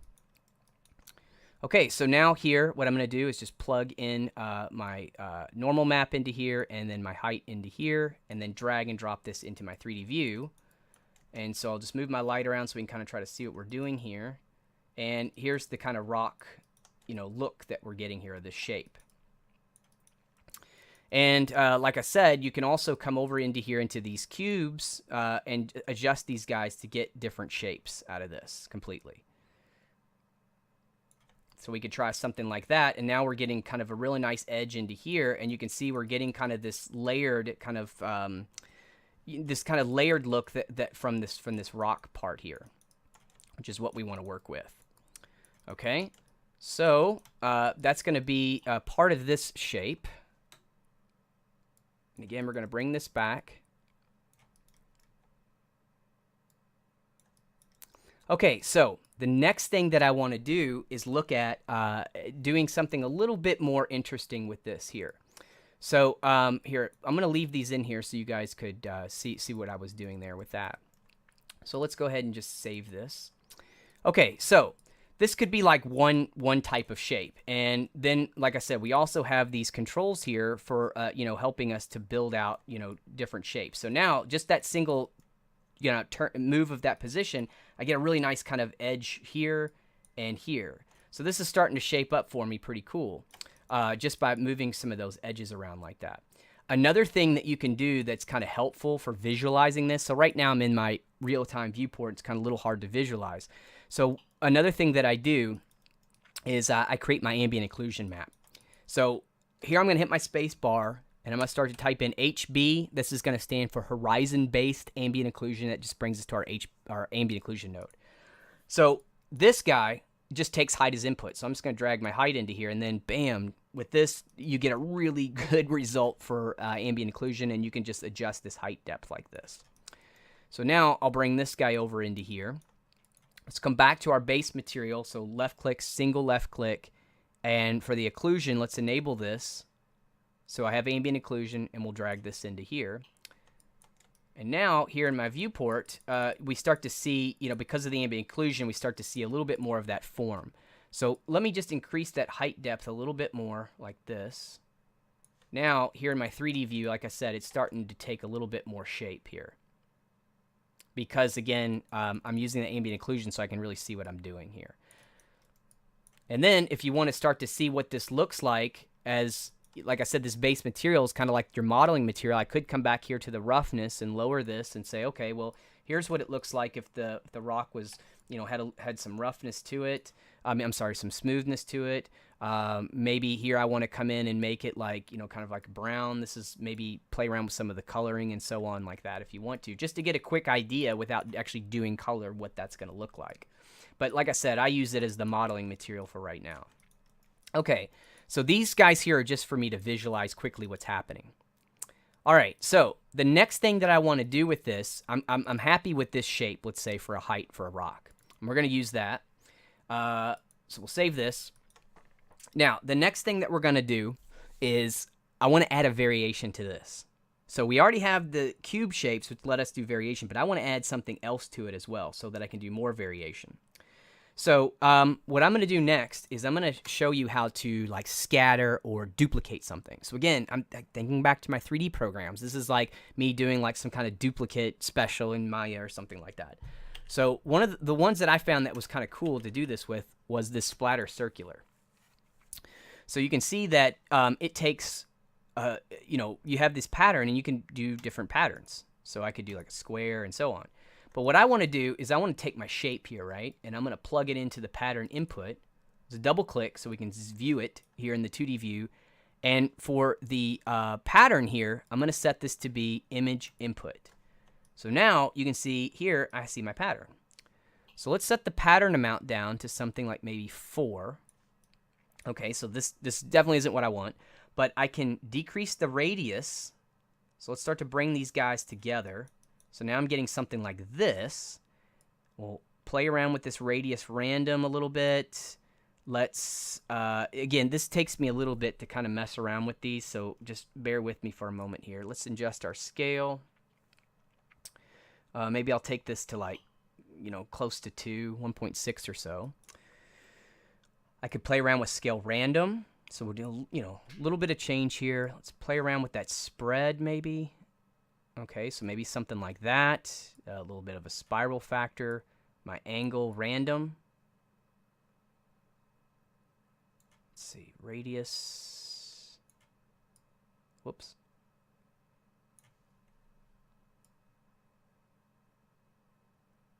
And again, it takes a little bit of just playing around with to get to what you want. So here, I'm going to try something like this. Spiral. Okay, and again, I'll keep messing with it. Just bear with me for a second here until I get something that I want. Here we go, pattern rotation. So I'm going to start to rotate my pattern. So now I'm going to use this one shape to, meld these guys together basically to create a more complex shape. You have like center orientation, so we can do that. We can play around with the pattern rotation. Okay, so I kind of like how those two guys went together. Maybe that'll be something we can use. Ring rotation random. Okay, so now I'm going to go back, play around with this. Just little, let's see, radius random. Pull that in. Okay. Starting to look interesting. Now, all these shapes are kind of coming together because if I scroll all the way down here to the bottom, the blending mode is set to max by default, which is what we want. Now, there's also this setting here under the color called luminance random. So if I start to increase this, now we can start to almost work with depth with these pieces. So now maybe I'll get something like this. And again, like I said, it's just a matter of just continuously playing with these. I'm just trying to get something kind of cool. Oh, I like that. That's kind of interesting. So see, now this shape is really coming together, And like I said, we started with this, with this shape, and now we're doing this. Okay, that's really super tiny, right? So we need to come down here to our scale and really scale this guy up. Let's set it to like maybe 5. Let's do 10. Okay.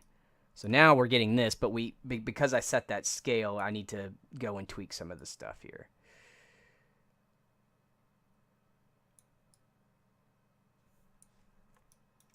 Okay. I can also do my global offset, so I can't go with that way. Let's see.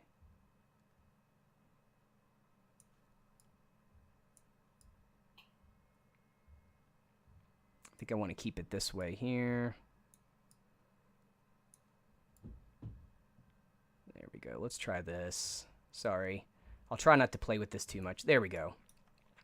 All right, so this is kind of giving me this type of shape here. You'll see this is just like super addictive too, because you can see like I can't stop myself from playing with this. But again, it's just a matter of coming in and just trying to get something that you want to work with. Okay, so let's say we had like this shape here for our rock. Let's also now look at this in our 3D view. So again, instead of making all these connections, we have 3 inputs now. I can just hold down Shift, left click, and just redistribute that. So now look at this shape. This is our rock that we're getting here in our shape. So this is what we're going to use here. Here, bear with me for just a second.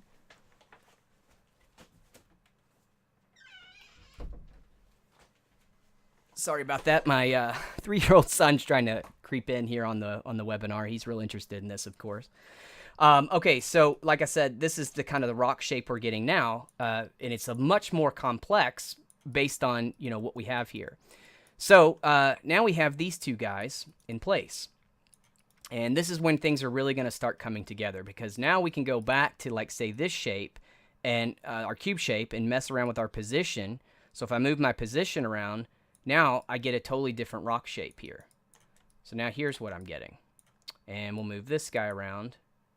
And now we get this shape. And I really like how you've got this little plane here and this plane here. And it's just all these shapes here coming together like this. So I'm just going to undo and undo. We'll take it all back to this. So in the end here, what we have is this shape right here that we want. And this is our height. So let's plug this guy into here. All right, so that's everything. Let's save this. Something else you could do, let's say that I was trying to make like a stylized more asset. So maybe here in this small detail where I have this slope blur, if I set this all the way to like say 0, now I get more of just like the planes like this. So we could use that as like a control for how realistic something is maybe, I think it's a little too much. So undo. Okay. So now this becomes like our shape. So you can see that in the end there, everything kind of starts to come together at the end. So for a while, everything looks kind of bad until the very end. Okay, so we've been spending a lot of time just trying to create this up and, just hitting all these basic usages of what we're doing here. Here, we're going to take this stuff and here, actually what I'm going to do, I'm just going to copy and paste this. So I'm going to Control X to cut this. Well, here. Actually, never mind. Let's just delete it. Sorry, guys. Okay, so this is our output here. Now, like I said, what we want to do is we want to create an output, because what's going to happen here is we're going to use this graph as what I like to refer to as like a utility graph. So now we have this rock shape, and this is going to work great for the project, but we might want to use this again on other things, and that's the beauty of Designer is we create this once, and you may be thinking, wow, man, we spent a lot of time to create this. But once it's done, it's done. And now we have this tool that we can use over and over and over again. So when it comes to creating materials, basically all I'm doing is drag and dropping in nodes, connecting them, and you're pretty much done because you've already done all this. And that's why all the studios are using designers, because they can create these massive libraries like this. Okay, so like I said, I want this to be like a utility node here. So here's the way I do that. I'm going to just come into here. I'm going to hit my space bar. I'm going to create an output. And then I'm going to take this output here and just plug it right into this node. I'm going to come over here to the output, and underneath usage, I'm going to click this plus button here, click the drop down, and we're going to set this to be height. Now, this is actually just a text field, so I could type in, like if I wanted to, I could have a Wes output, if I needed to for something specific. We're not going to do that, but you could. So here, I can just copy this text. So Control-C to copy it, and here in the identifier, I'm just going to paste it, and the label, I'm just going to paste it. And that's it. Now we have an output here. This guy's ready to use. Everything's been set to be relative to parent, so you'll see that although we have this set at 2048 by 2048, this is the resolution that we're previewing this at. So if I wanted to preview this, it'd say, well, what does this guy look like at 512 by 512? Here's what it looks like. Okay, so here's the node. Or what if I wanted to, set this up to 2048 or whatever? You can see you can rescale this on the fly like this. And so that's why it's resolution independent. So now we're just going to save this. And I'm going to introduce you to something else, which is very important when it comes to essentials of Designer, which is the ability to expose a parameter so that we can use it when we instant this in another node. So we haven't created our material yet. We're going to do that, but you can see that we've created this shape, which kind of talked about a lot of the basic nodes, basic how nodes connect, how things blend, and so on. Now we're going to look at parameter. So what's a parameter that I could use here? Let me see. There was let's see. What do I want to do with this guy? To keep this really simple, I'm going to do this. I'm going to do two things. So if we come back to this splatter, okay, you can see that I had this pattern amount was set to 4. If I increase this pattern amount, it actually helps me create a different rock, right? So I'm going to use pattern amount. So over here we have these little drop downs, and this looks like a little graph icon. If I click this, there's an option here to expose. So I'm going to expose this, and then it gives me an expose parameter, and I can set a name. Now, by default, it's pattern underscore mount, which is what this controller's identifier was set to when we created this node. Every single node that you see here in Designer is just a graph as we've been creating here. So all of these nodes in here, they're just substance graphs. And so here, what I can do is I'm just going to leave this the same. Typically, though, what you want to do is create a new one and name it something specific, because some nodes could have the same parameter names, and if you expose the same parameter name over and over again and it's not unique, it's going to overwrite itself. In this case, though, I know that this is not going to overwrite anything because we only have this one parameter. So I'm going to click OK to this. Now notice I can't edit this guy anymore. It's gone. So in order to get to this parameter, it's been promoted to the root level of the graph. Now, the root level, we have all these nodes, right? All these nodes, they're all children inside of this huge graph that we have here. That's the root. So I just double click in an empty area of the graph, and it takes me all the way up here to root. And you can see now I have this thing called input parameters, and sure enough, here's my input parameter. So I can expose this. There's that identifier name that we created. And now here for label, I can set a name for this. So I might call this, let's just make it rock pattern amount. And then here I can set it to be a default of 4. So I want a minimum value of 4, but a maximum value of, let's say 10, I guess. Whoops. Maximum value of 10. And we'll clamp this. So now this is going to only allow me, when I'm using this inside of Designer, I can only go from 4 to 10. So let's preview what this would look like. If you come over here to the very top, there's this little, looks like a page. We can switch this into preview mode, and now this gives us what the preset looks, the pattern looks like. So here I can set this. This goes to 10, won't let me go beyond 10, won't let me go below 4. So here's my little slider. This is what this is going to look like. So I'll set this back to default and then go out of preview mode. So now I have that guy.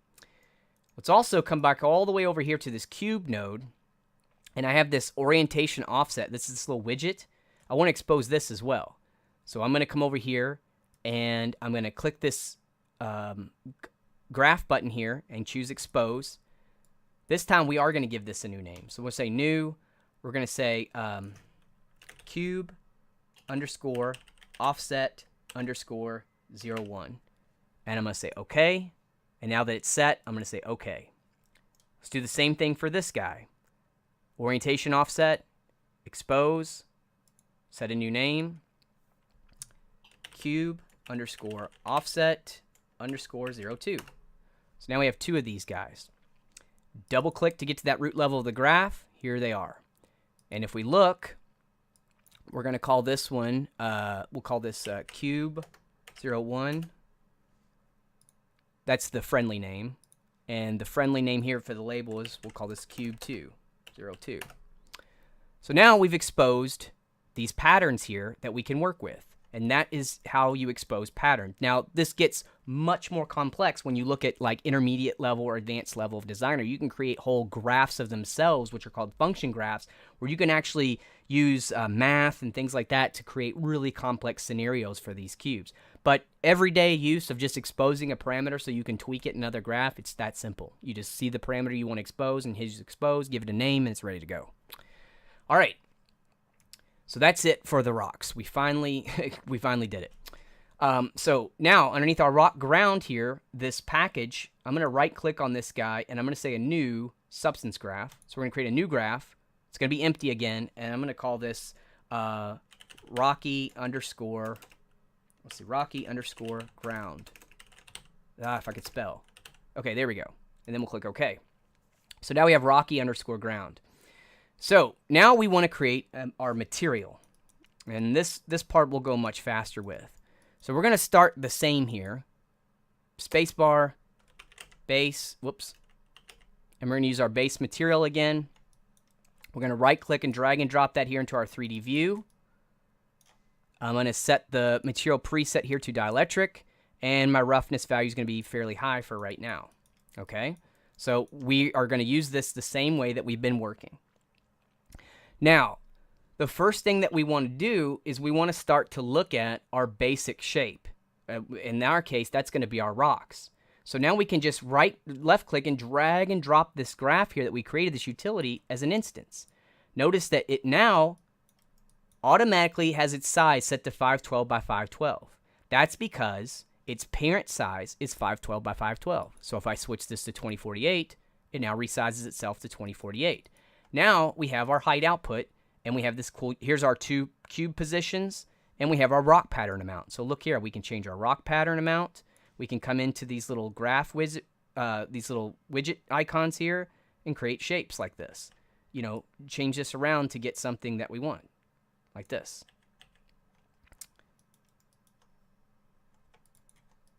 Okay, so now we have this nice utility that we can use over and over again. Okay, so now we're going to start to create a new height map. This is going to be for our ground material. So we have our shape. What I'd like to do is be able to basically scatter this around. So last time we did a scatter, we used something called the splatter circular. Now I'm going to introduce you to our tile generators. These are used to create, well, these rock grounds. They could be used to create bricks, tiles, anything you can imagine when it comes to repeating some type of pattern. And you can do it symmetrically, like if it's like a brick or something, or you could do something completely random like we're going to do with these rocks. One thing I want to check, though. Let me jump back into this guy. Excuse me, our rocks. I think I want to do one thing here.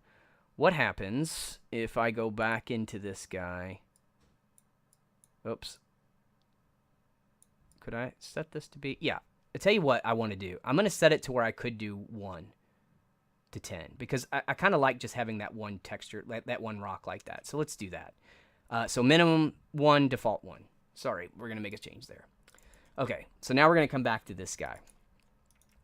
Okay, so I'm going to hit the space bar here, and I'm going to do a search for tile, and you'll see here that we have tile generator color, tile random color, tile sampler, all these different maps and such. I'm going to show you how to use, let's start with tile random to begin with. So wait a minute.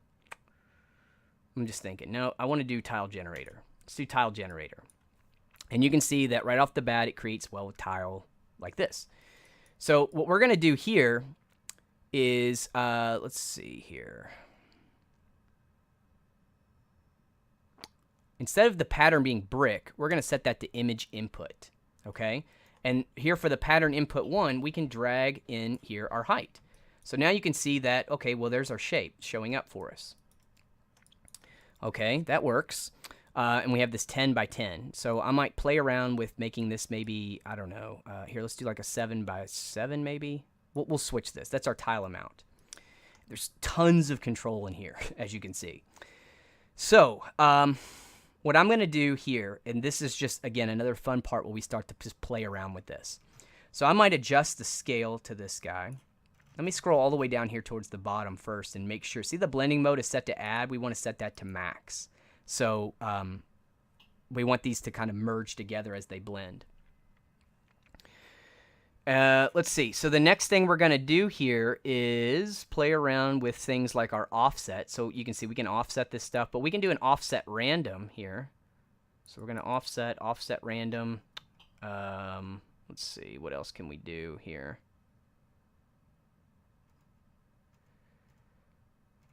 Then we also have our position random for X and Y. So we're going to start to set this up like this. All right, so now we're starting to scatter this randomly. Everything's still rotated in the same direction, so let's do a random rotation here. So now we're getting stuff like that, which is interesting. And we could do, again, we can increase our scale. Let's try something like maybe, I don't know, 4. So now we're getting something like this. Let's scale random that. So now we're just randomizing some of this scale here. So now we're getting something like this. Now, what I can do with this, again, let's go back here to our cube, or our rock, and you can see we have our two inputs here. So I can start to mess around with this as well to change my rock shape. You know, so here, let's play around with this shape until I get maybe something more of what I want. So I might try that to get this kind of shape here. Again, we can also, if we wanted to, let's inject maybe some more of this pattern in here like this. So maybe I'm going to do this. Move these guys around just to see. Okay, let's do something like that because I really like how I'm getting that little overlap on that one. Okay, cool. So now we'll come back to this guy, and again, like I said, it's just a matter of playing around with everything until we get what we want. So like here, if we tile it more, we're going to get more tiles. Let's do maybe like a 6 by 6. Let's try this.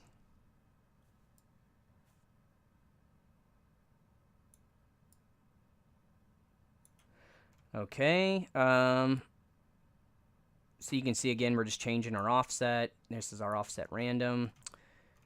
Let's see, we have a rotation. Okay, now here's another parameter here we have, which is going to be our luminance random. So I'm going to start to just play around with this. Now, again, this changes the depth. So now some of these rocks, instead of them all being at the same level, we're basically changing our depth level here.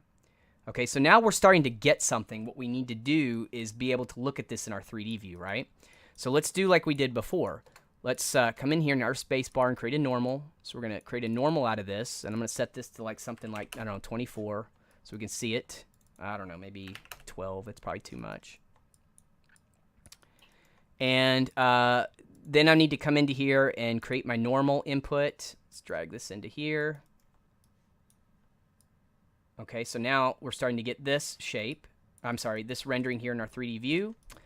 Let's also come into here and create our height input here to our base material. Let's grab our height, plug that into there like that. Okay, so now, see, I already had my shader set up, so, you know, we're already getting something here with this. So it's too intense right now, right? So let's go back to edit for our material and let's lower our scale. So maybe I want something more like this here. Okay, so now here's what I'm getting. Now I'm starting to really see, better what these rocks are going to look like. And then I also, like I said, want to start with my ambient occlusion. So HB for horizon-based ambient occlusion. Let's pull this here into our height. And again, we may need to adjust this, but let's just see what this does for now. Let's go back to our base material and enable our ambient occlusion. Drag that into there. All right, so now that's what we're getting. Like I said, it's a little dark, so let's just increase that down. Okay, so right now maybe our scene is a little, let me just move my lighting around here so I get something like that. And if you think the scene feels a little dark, what you can do is come over to your environment and choose edit, and then my exposure is actually low here. Let's set this to, set it to 0. That's what it is by default. And I can even increase this a little bit if I wanted to. So maybe let's do like 0.2. Just for the stream. All right, so there's the type of shapes that I'm getting so far, okay, with just this scattering. So we start with our shape, and we're scattering it here with the tile generator. Now, all the tile nodes have this really powerful capability, which is we can vary the pattern inputs too. So here we have just one pattern that we're repeating over and over, so it's obviously going to look repeated. So what I'm going to do is I'm going to come in here. Yeah, see, a question just came up asking about that. Is there a way to input multiple versions of the rock, but with different amount of iterations? Yes, exactly. That's what we're getting ready to do here. So in the pattern input number, I'm going to switch it to 2. So now I have 2 different inputs. So I'm going to come over here to this rock, and I'm going to duplicate it. And let's set this maybe to 1, and maybe change the shaping around here a bit. Let's play around with it till we get something.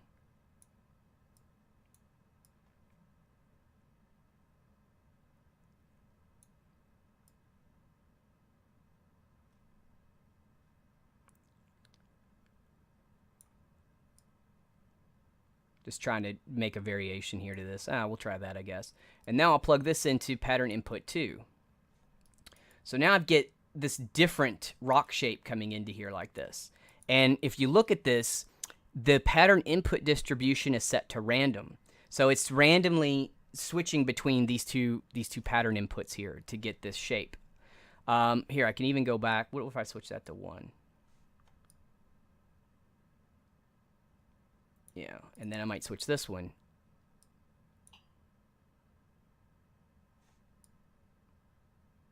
Yeah, that's cool. I'll just go with that, I guess. Yeah, just playing around with, the different versions and so on.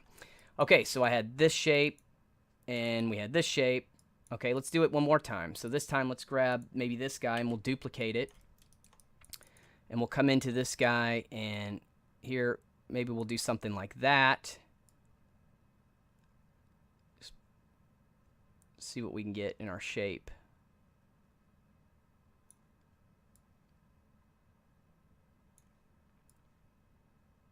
Okay, let's get some like more kind of flat, like sloped rocks like that. So here we're going to come back to our generator and set this to input pattern 3. Now we can throw in another input pattern into that as well. So now we're getting more shapes here, like this. So now we have 3 different shapes that are being randomly distributed to create this overall shape here, which is what we want to work with. So then, of course, I might come down here and just play around again with that random luminance value here just to change the height depth for some of these guys, like this.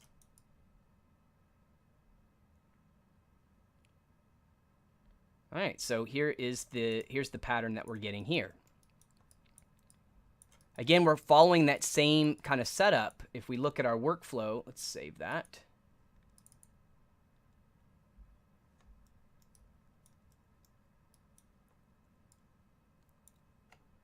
I'm going to copy this into here.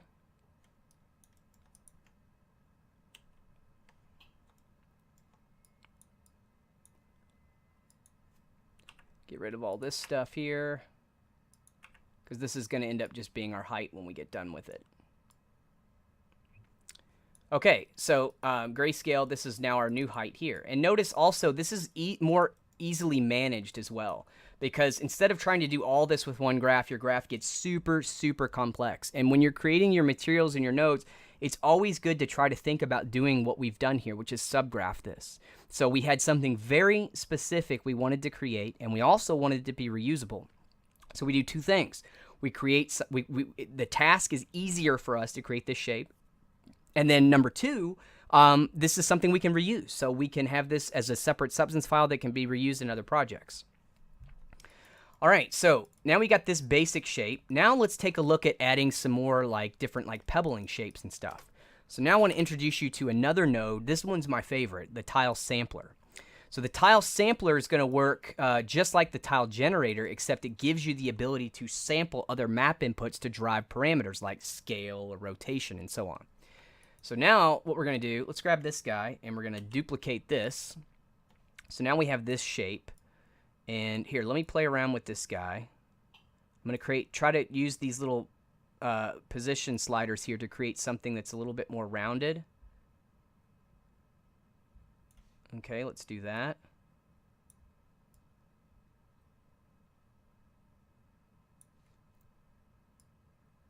There, let's try this one.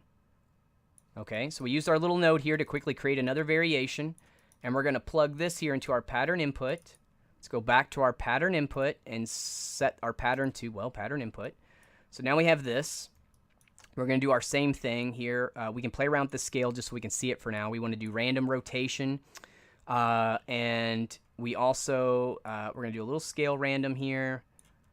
Position random. So we're just going to scatter this one all over the place like this.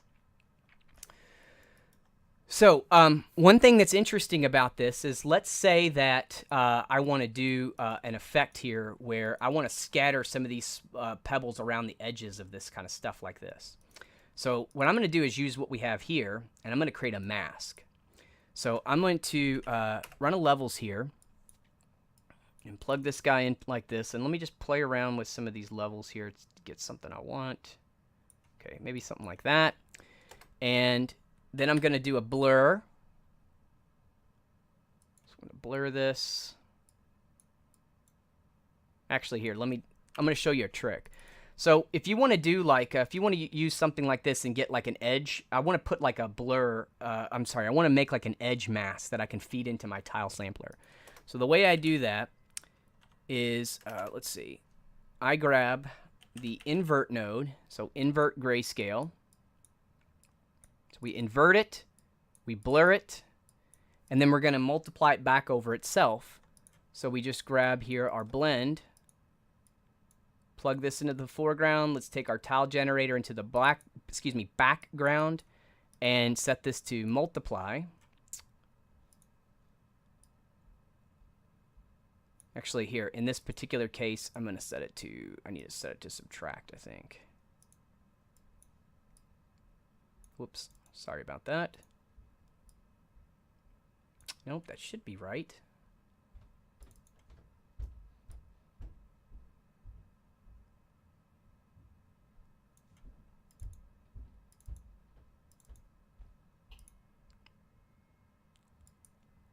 There we go.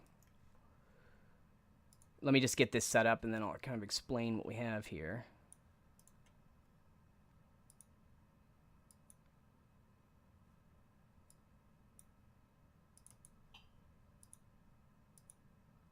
Hold on just a second here. I'm just trying to get this set up correctly. Do it this way. Oops, sorry.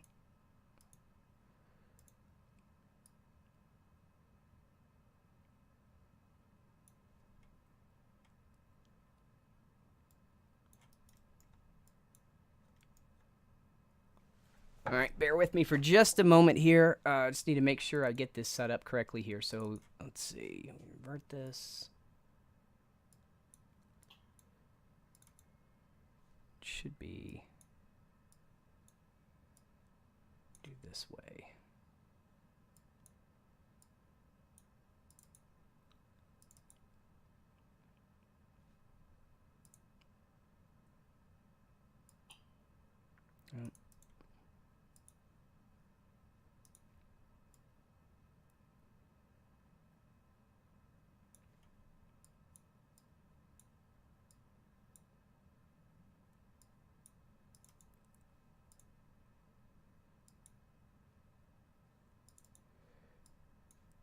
Sorry about that. This thing is really giving me some trouble here on the way I normally do this. Hold on, just bear with me for just a moment here. Let me jump back in and see what I did for this last time.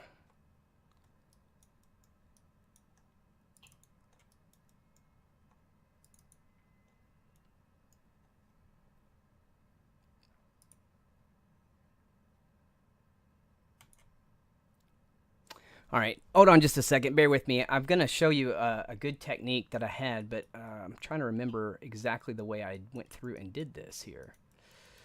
Yeah, so I had my tile sampler, and let's see. Yep, I inverted that. I just did the blur and subtract. So this is what we're trying to create here. We need to do this edge mat like this. So we're going to come out of here, and we just need to do the inversion here. Blur it, subtract it back by itself. Okay, I'm sorry. I had the wrong setup there.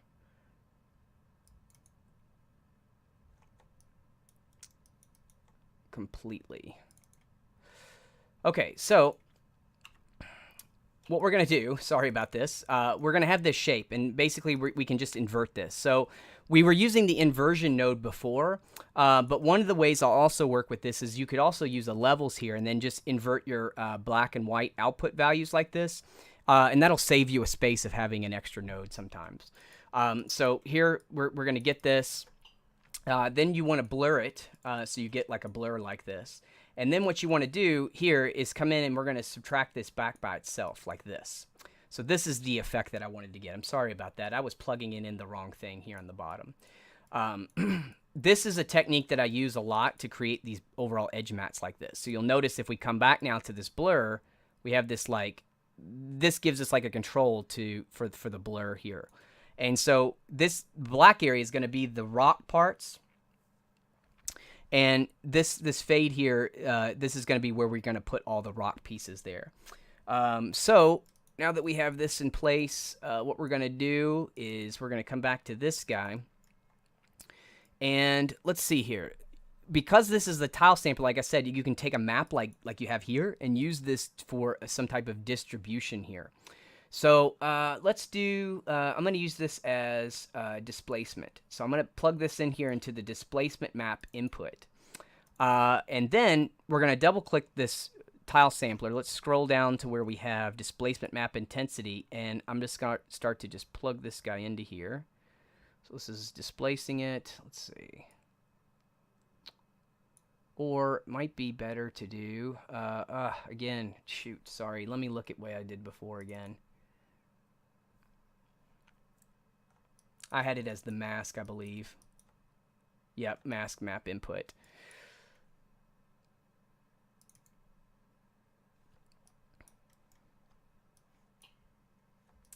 Really sorry about that, guys.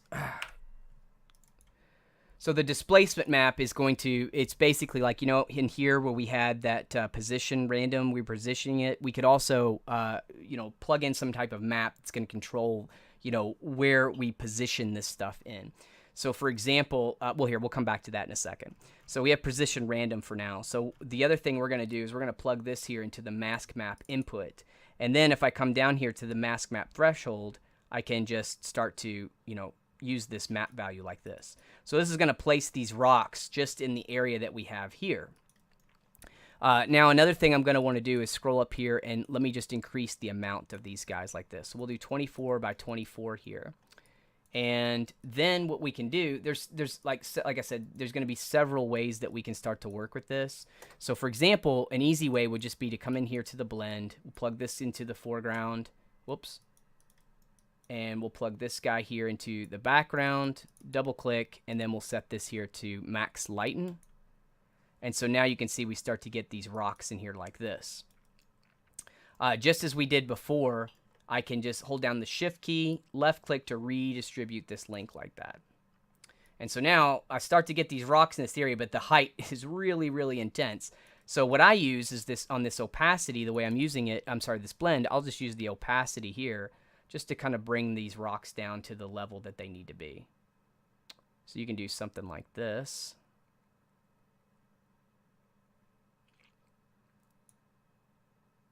Or another way that you could handle that would be to come over here on the tile generator node itself, and you can come into here for the global opacity and just lower it this way as well. We could also come into here and use our color random to that's the same as that luminance variation setting that we had before. So we'll come into here into these guys like this, and maybe I'll increase the amount a lot. So we'll do something like that, and then we can also adjust our scale.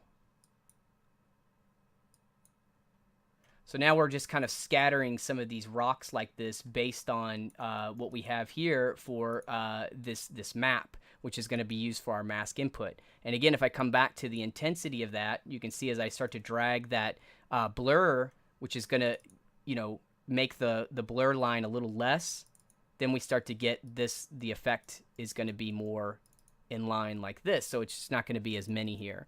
And then again, we can start to play around with adjusting more of some of these values. So another thing I might try real quick is just to show you is like, what if I came into here and I added something like a purlin. So let's do a purlin noise, and we're going to put this here into, let's put this into the displacement. And so it already did something here, but let's go back over to our displacement setting for this. So the intensity was at 1, let's set it to 0. So here it is at 0, and even though these are coming in and we do have a position random, it's still fairly uniform. So what I'm going to do here is just increase the displacement intensity, because now it's being driven based on that purlin noise. So now we're getting, I don't know, maybe some collectioning here and so on. So you can get different results depending on, this map. I like how these guys are starting to kind of, collect in different areas. And again, it just gives you a little bit more of a randomization to that. And then so here again, of course, we can come into this guy and continue playing around with these values if we wanted to be, more kind of rocks in this area. We can even play around with the scale for this. So it might be something more like, more scale involved. Scale random, randomize it. And then maybe I want to come back again to that global opacity and increase that a little bit to kind of bring some value, bring more height onto that. So now we're getting something like this.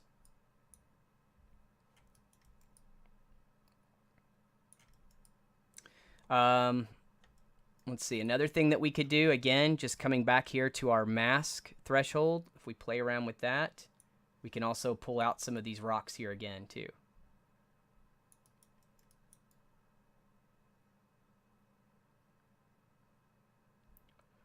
Okay, so then we have something like that that's just kind of putting this together. And here, just kind of checking things here on my time. Okay, so like I said, we're also piping this here into our ambient occlusion. Let me just look at this guy and just play around with our height depth here. There we go. Okay. All right, so another thing that I want to do here is let's come into here and take a look at how we can start to create some ground for this here.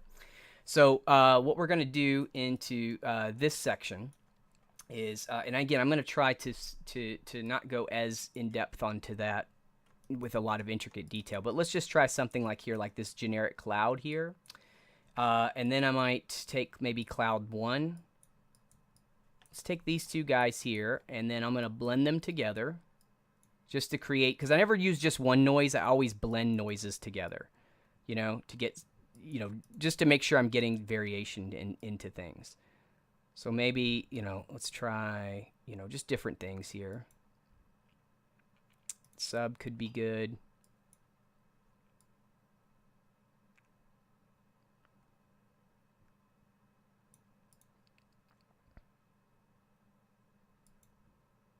Yeah, let's try max lighten maybe. We'll do something like this.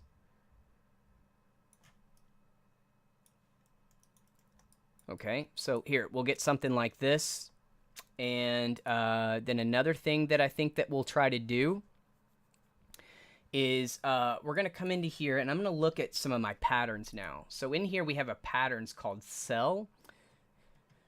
think, oh no, it might just be noises. Yeah, here we go, cell, and let's see, cell 3 I think it is.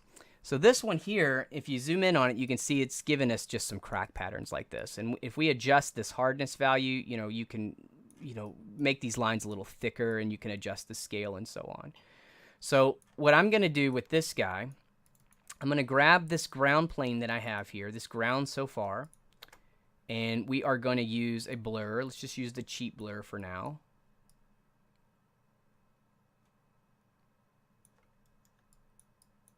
And then I'm going to use a warp. So again, I don't want to just ever multiply a texture or a pattern over top of something. I always want to warp it or something underneath that underlying material. So we're going to plug this into the input. Let's take this blur into the gradient input, and then just play around with our intensity a little bit here. Let's play around with the blur. So you can see that looks more organic than just that, right? So that's all we want to do, is we're just giving ourselves a little bit of variation to what we're doing. And again, that's always key. So now we're going to add a blend again, because we're just going to bring these guys together. So we're going to take the warp in the foreground, and let's take this original blend here in the background, and then we'll just multiply this over top, and then I'm just going to fade it back here. Actually, here, let me also try some other things too. I don't want that. Let's see here. I'll tell you what, let's do this. That should work. Okay, so this will give us something simple. Again, we could always go, a lot more in depth to what we're doing here. So here, let me just make some room for this. And we're going to take these nodes and just bring them down here. So now I'm going to show you another way to do blending. So far, all of our blending has just been on this blend node, but there's more ways to handle this. So another thing that we're going to do with this guy is I'm going to show you this height blend node. So if I start to type in height here, we have this node called height blend. And this is a really great node. So I'm going to take this ground that we've been working on. It's really generic. It's not great, but it'll serve the purpose. And we're going to plug this here into the height bottom, and we're going to take our rocks here and put those into the height top. And I'll double click, and you can see that we can see the blended height, or we can see this height mask. So I'm going to look at just the blended height, and then we have this offset, and now we can start to offset this to get the texture that we want here. So it's really hard to see right in this zone, right? So what we're going to do, again, we're going to borrow our connection, because I don't want to zoom out and make all these connections. I just want to be quick about it. So you'll hold down the shift key, left click, and reconnect. So now when we do that, if we zoom in, you can see now our ground is now coming into here where these rocks are. And I can use this height blend to help me adjust this. So basically, you can see that just moving this height offset's raising my ground like this. So I want the ground to be more towards the bottom here, like this. And again, the contrast is really high, so let's back that contrast down. Well, here, oops, I keep hitting that Windows key. So I'm just playing with that height contrast.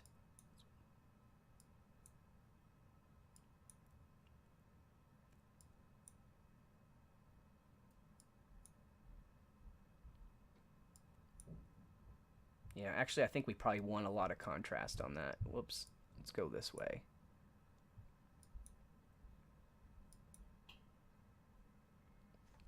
All right, so we're going to get something like that for our ground. Okay, and then you have modes like you could say bottom height priority, which is not what we want, but that just changes the height scale now. So now it's basically going to go the other way. It just depends on how you want, what you want this slider left to right to signify. So I'm just going to switch this back to balanced height. Okay, so we'll get something like that. So now we have like our rocks and our ground here. And again, we'll go back and look at our ambient occlusion. And you can see what our ambient occlusion looks really, it's providing us a lot of nice detail here. Okay, so now we have that in place. And again, this has all been our height so far. So now you can see that our height map that we created is pretty simplified at this stage. Okay, so the next thing that we're going to do here, just to get a little bit more variation, I'm going to try something here. Well, I'll tell you what. Let's just kind of move forward with it, because I think we're spending a lot of time here. And like I said, we could tweak for hours on end on this stuff here. So again, I'm just trying to play around maybe a little bit more with some of this value here, like this. Okay, yeah, that looks pretty decent for now. Okay, so here at this stage, we have basically our height. Okay, so now let's just move forward on creating some of our other maps. So this was kind of like our grayscale state at this point. Okay, and we'll save what we have here. And yeah, like I said, now we've finished out pretty much our grayscale section here, which is going to be, well, no, this is actually going to encompass our roughness as well. But anyways, I usually kind of set it up like this. So we have here, which was our map extraction phase in our workflow.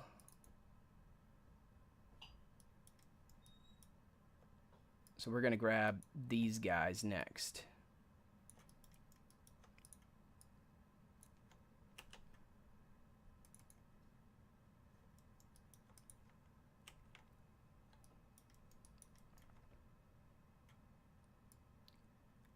So our extrapolated maps, like this is here where we create our normal.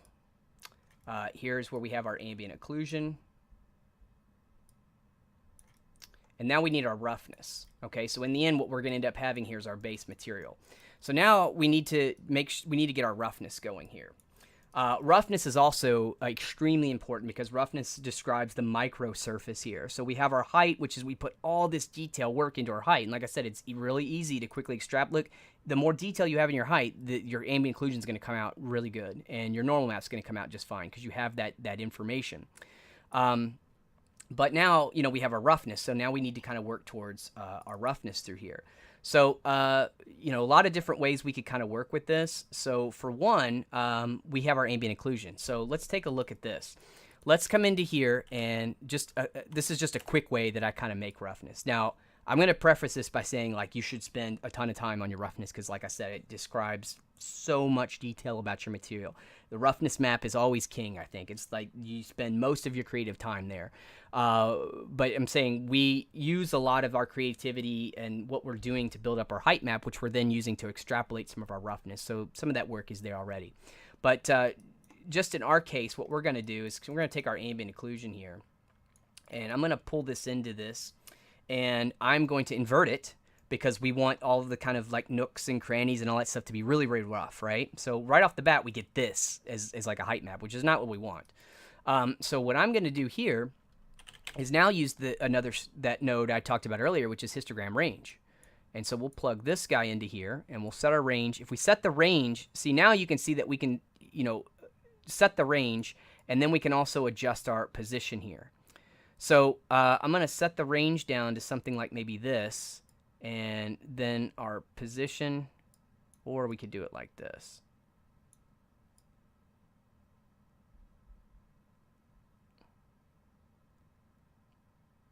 So now this is kind of the roughness map that I'm just really down and dirty, just something I'm getting on my roughness here. And you can see that it might be hard to see in the screen capture, but there's a lot of like, I'm getting a lot of that detail that was inside that ambient occlusion. So we're going to plug this into here. And then another thing I'm going to do just to be lazy about it is I'm going to come into, let's say, my grunge maps here. And I'm going to grab just like maybe this grunge map 13, something like this.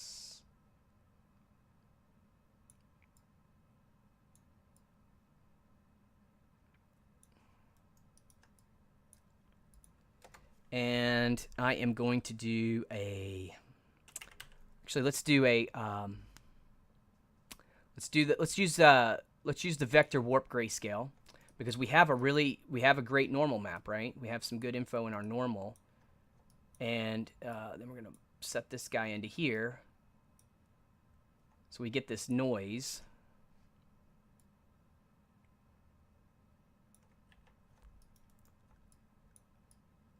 And this noise is now going to be following or being, it's going to be following or it's going to be conforming to those underlying shapes. Now, right now, I think our normal map's probably a little too noisy for this to work really well. So probably what would be better to do would be to use a blur. And we'll plug this into here. So I'm blurring it to get rid of some of that data. Then I'll do the normal map at like maybe 20 or so. And then let's plug this guy into here. Okay, this is going to give me a little bit better result, I think. So we'll do something like this.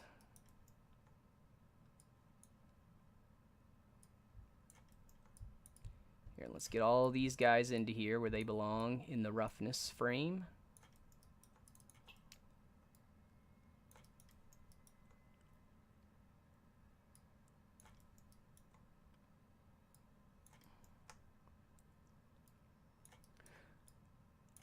Okay, so now we're just going to blend this into here. And I think what I'm going to do is just use the opacity. So now you can see I'm getting like just a bunch of noise and detail into here. And here for this vector warp, this is what it was before. I'm just going to slightly warp it. So not a lot. See, before it was just too much. So it's just a slight warp just to conform some of that noise. So now I get a lot of variation here in this roughness map. Okay, so now let's go back here to our base color, our base material, and let's enable roughness on this guy, and then we're going to plug him into the roughness. All right, so here's what we're getting. Now, another thing we can do is we can come back here to this histogram range here, and we can start to play around with these ranges again. So, for example, this position, now if I lower the position, I'm going to start to get like here, if I lower this position here, I'm going to start to get more shiny type of result. So now this position slider gives me a really nice just single controller that I could use to drive roughness values here if I want to. So now I'm just making sure I'm checking all the lighting and everything. So like I said, typically I'll use the histogram range and then take this position and slide it, and I'll call it roughness amount. So I can adjust this position value. Look, it's going to give me more roughness information. So now you can see it looks like if it was real glossy here. But all that detail is still there. Actually, I'm wrong about this. Let's do this. This is not really yet taking into consideration what I did here. So what I'll actually do is insert a node here. So we haven't talked about this yet. If I select a line like this and I hit the space bar and I do histogram range, it'll insert that into here. So now you can see that if I set the range all the way to 1, this is how I do it. It's going to give me the exact value which is coming into it. And then I'll use this position slider here to drive my overall roughness. So if I set this to like 1, whoops, here, double click. So now you can see that this is what my roughness map looks like. If I set this up to 1, it becomes, well, full rough. We don't want that. But now, I'm getting this variation here. So maybe I'll do something like this. And I have my roughness, which is, again, it's being varied based on, that grunge map I fed into it.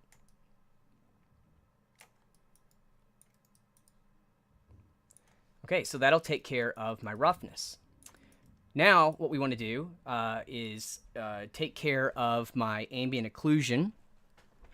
And I'm sorry, guys, I'm taking a lot of time here.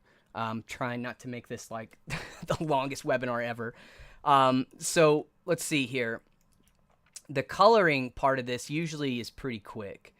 And what I'll probably do with this is, I'm just thinking out loud here.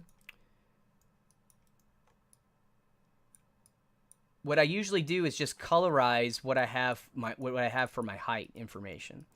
So instead of just taking this height, I want it to have like a lot of detail. So what I'm going to do here again is, let's see, I'm going to use a grunge map. So I need to make sure I use a grunge. And maybe for here, I'm going to set these to the large icon so we can see what they are a little bit better.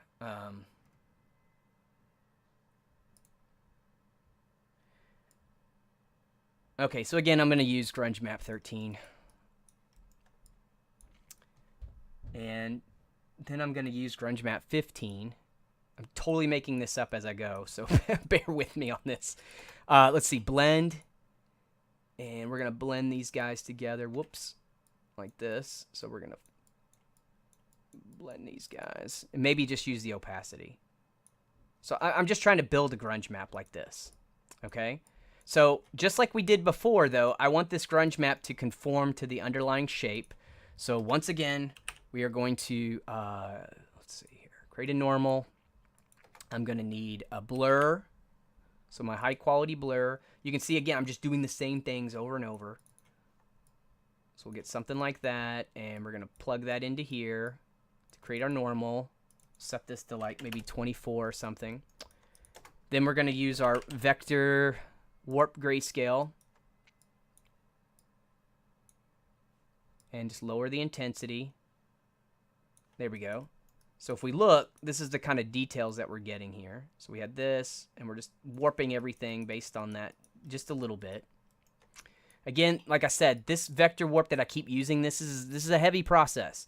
So, you know, if you're creating this in your material and then you're trying to tweak sliders and parameters and your graph process is slow, it's nodes like this that are going to cause problems like that. So here I'm just doing it because it's just a quick way of giving me the right result. But you saw earlier in the video how you could use directional warp or just warp to do the same thing, and so on. And it's going to be a cheaper solution in terms of graph computation time. Okay, so now we have this. What do I need to do? Let's see. I kind of like what I was doing with this ambient occlusion as well. So let's borrow my ambient occlusion again.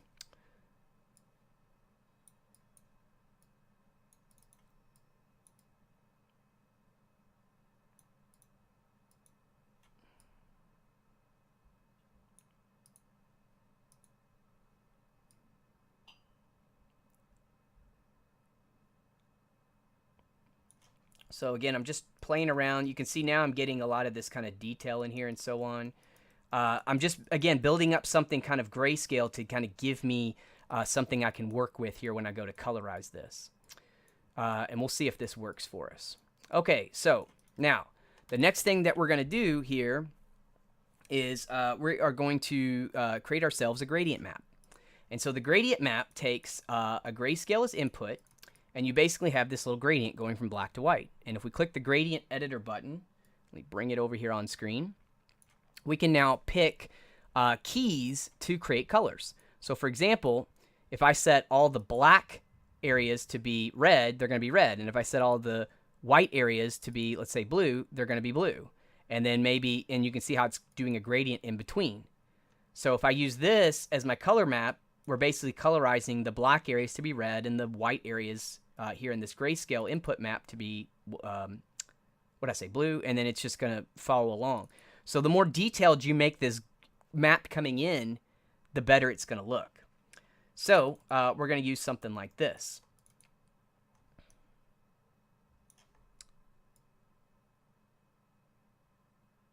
And again, I'm just kind of playing around there. Okay, so we're going to use something like this to kind of colorize everything. Okay, so we could come in here and just plot keys, and that works just fine. But what I always do is this really awesome feature called Pick Gradient. So first, let me just come over here. I was looking here at just some of these rocks. And so if I just quickly sample, like, let's just grab something like one of these. Okay, I'm going to look at an image like this, okay? And it's going to be hard to get this to work. So I have to take this off screen. But basically what I'm going to do is just use my pick gradient. And watch, you can just sample. Like, say I just left click and drag a line like this. And when I let go, it samples those values and makes keys for them. And so now it just automatically makes those keys. So if I come over and do pick gradient and sample something like a rock texture, now I'm going to do, I just sampled that area of that map. And now I get this. Which is pretty great, color map with like zero effort. So let's just go with that. Let's just say that worked. So now I just come back over here to my base color. I'll enable that, and then just grab and place this into here. So then here I start to get kind of my rocks like this. just colorizing without, like I said, doing much work at all. And then I can always come back here to this pick gradient and choose different rocks, choose different samples. So here's another sample that I got. Let's try something else. Let's do something like that. Here's another sample. That one's looking kind of decent. You know, I'm just sampling from different images to get these results. And here, we'll try that. It's interesting, but I don't think I want that. I don't know. Maybe that's fine. And again, that's another thing that you'll do like over and over and over because it's super addictive, and you'll be like, whoa, you know, there's so many different values I can use for this. What am I going to do? But wait, here, we'll just go with that. So you can see that what makes this work is how detailed this guy is coming into here. So the more detailed this is, the better off this is going to look. And again, we got a lot of this detail from all the height we did and our ambient occlusion and all that stuff. So all that work we put in at the very beginning paid off, because in the end, I mean, you're able to get all your maps without like any work, you know, in the end. Of course, you know, the height map was a lot of trouble, but still. So here, we get this for our color for now. And of course, we could, you know, layer more stuff onto that. I wouldn't say this is done, but, you know, we would want to layer and, you know, do more work and so on. Let's see. Another thing that we could maybe do, just to give you a trick, let me try this. Let's do a histogram scan. And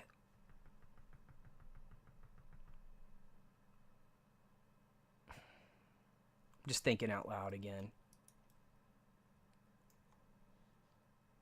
Let me just grab this, pull it into here.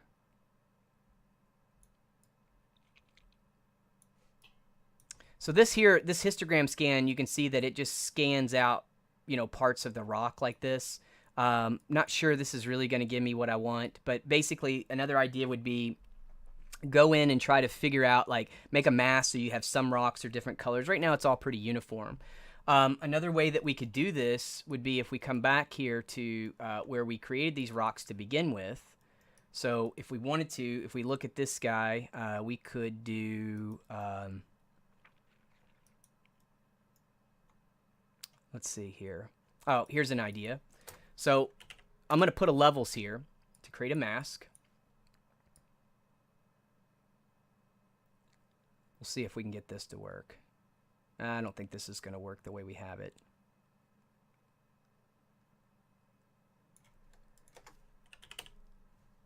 Let me just try something real quick, but I don't think this is really... Nah, it's not going to work. Okay, so that wouldn't be a good way to do it.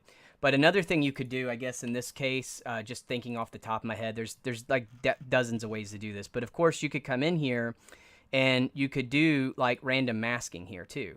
So, whoops, I'm doing it on the wrong node. We come down to this guy, and we pull this off as a random mask. Let's see, where was that? So now maybe I can just use those as another mask that I could create to layer in like another level of color, make those rocks a little different than the other ones, and so on. You know, so let's say that, you know, here we're going to use this up here.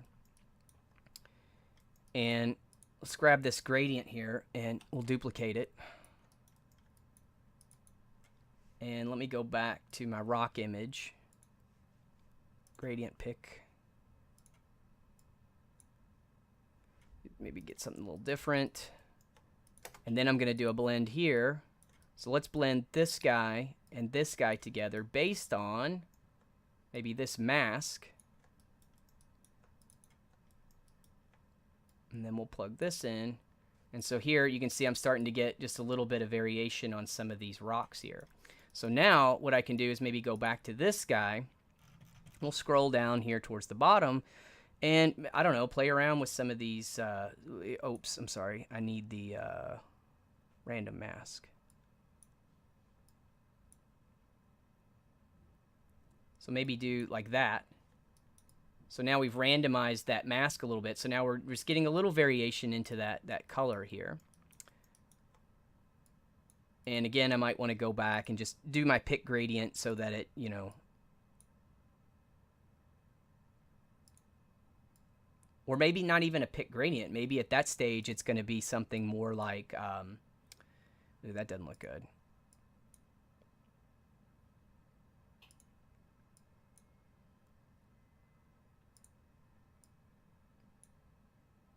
There we go. That's cool.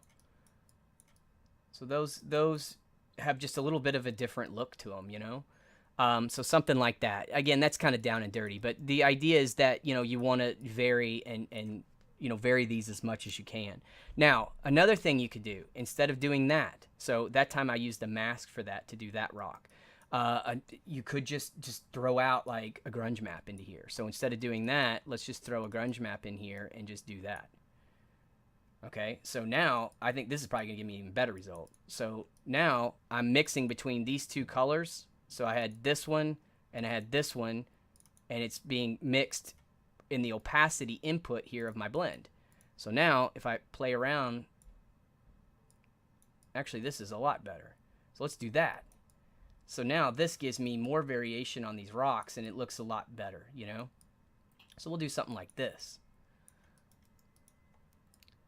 Okay, so let's forget that. And I didn't like this idea anyways because, you know, it's duplicating that tile generator, which again, that could be a heavy operation. So let's keep it more like this here. Okay, and so another thing we haven't done the ground yet. We'll do that in a second. But yeah, another thing we could do is we want to start to look at maybe, you know, working on the edges of these rocks somewhat. So we have a node in here called a curvature node. So if you look at curvature, it takes your normal map as input, and it will, oops, I don't want to use that blurry one, I don't think. Well, maybe I do. Yeah. So, where is it? Let's grab this guy. Whoa, see how that's super intense? So yeah, I'm going to use the blurred one. So that guy's given me, you know, just some edge there to those rock edges just by using that curvature. So I can also maybe try doing like a high pass grayscale onto that.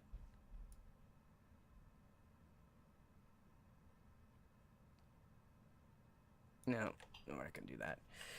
All right, let's just do a levels.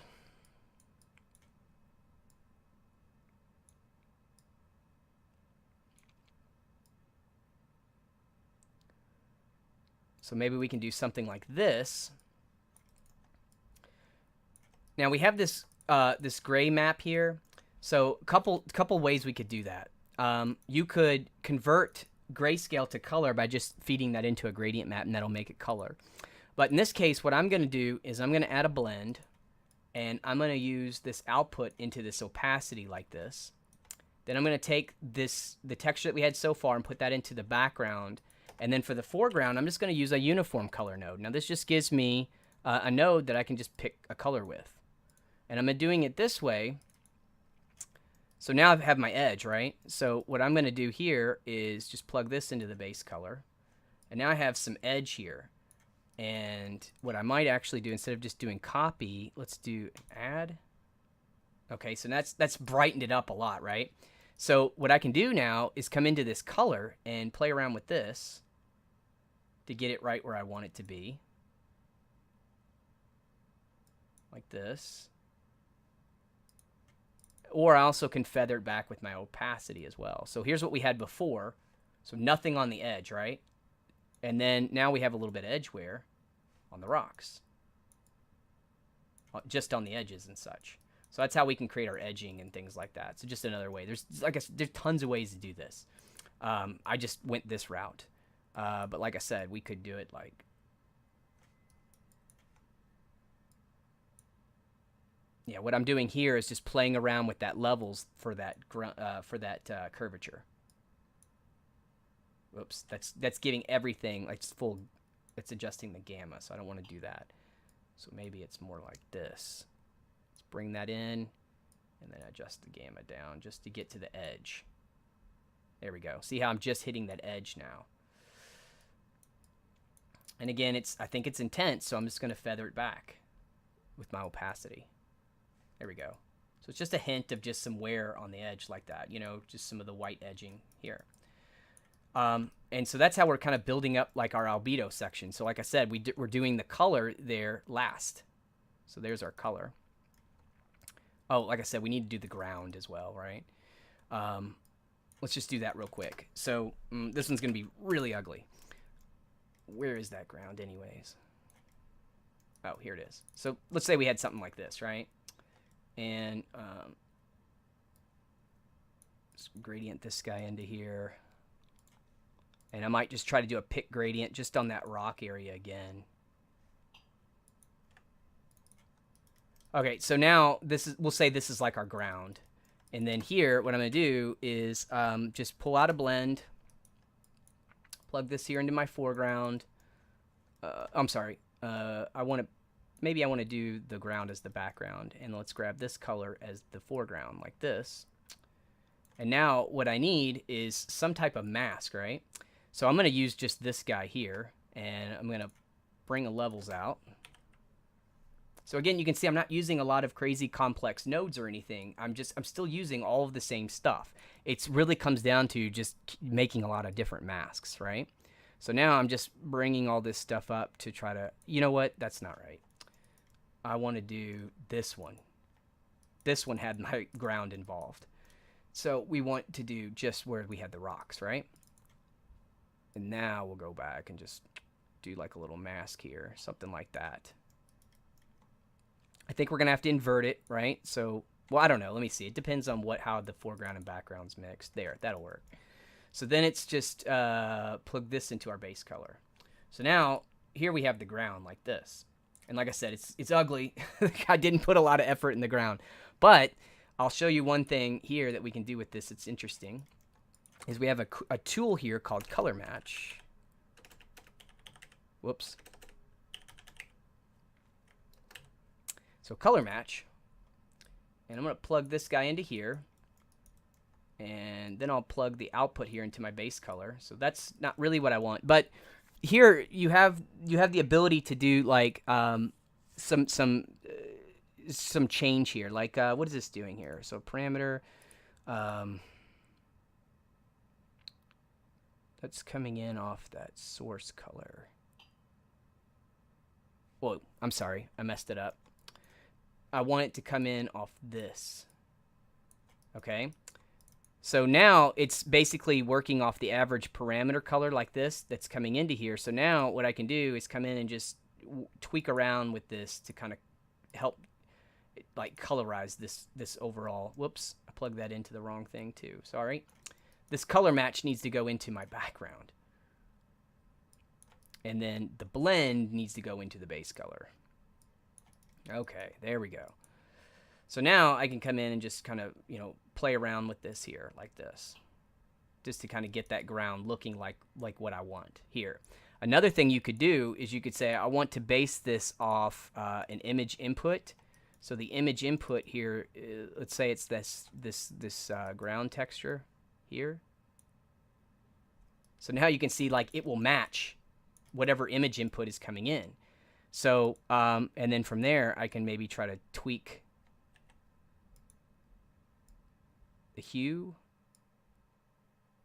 and like the color chroma and so on. But technically, like kind of the way that I'm using it in this case is not with the image input, but just based on parameter. And then I'm coming in here and using a target color based on the average. So what it does is it takes whatever this color coming in is, and it takes, because it's set to average, it takes the average tone of that color coming in, and then it tries to match it something similar to this target value.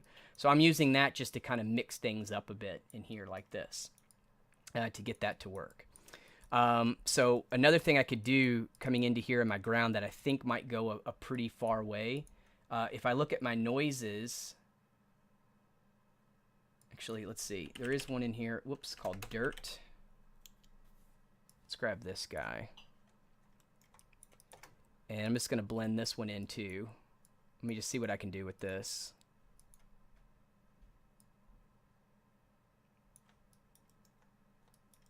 Okay, now again, because I don't want to trace this all over the place, I'm just going to hold down the shift left click and redistribute that. Okay, so that's putting just a little bit of detail there. Let's adjust our scale. There we go. Oh, it goes to 2, right? There we go. So that just puts again, just a little bit of detail there on that dirt like that.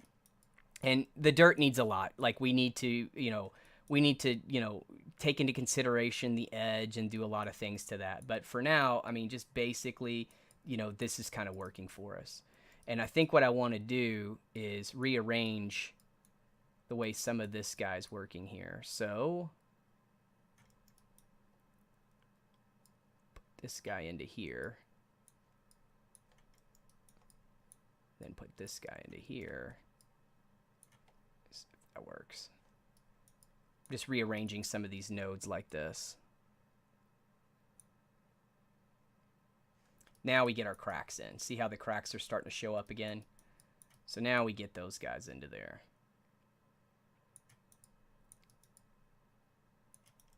Okay. And so guys, I know time is going crazy here. So then I'm getting ready to wrap this up. So we'll save this again. Okay, so we've gone through, we've created our albedo and things like that. Now we want to go into where we're looking at doing kind of like our material layering into here. So another way we can kind of integrate these two materials that we have is by blending these materials. Now, right now, you can see that I didn't actually blend these materials. I put these guys together all in this one kind of setup. So all of these guys are coming down together to create this single, I'm going to hit 3 on the keyboard to collapse that, this single material, which is this rocky ground material, which contains the rock and the ground. That is one way to do this. Perfectly fine, no problem at all. I usually call this method 2 because you have two materials, a dirt and a rock, that are being blended into this one setup. However, you can also come in and do it like method 1, which would be we created the dirt in a whole new graph. We created the rock in a whole new graph, and then we blend those two guys together differently. So that's another way to work. Preferably, that's the way I kind of work. Here you can see that I did it this way because it was just a little quick for me to kind of blend that dirt into this rock the way they're so integrated together. So that's one thing I could do. Another way that I want to now integrate these guys together would be, let's do a quick dirt pass on this. So to do that, we're going to come over here to our material filters. Let's see here, blending. Underneath material filters, there's a thing called material color blend. So I'm going to drag and drop and bring this guy here into the graph. Now, before I use it, I need to set up my channels.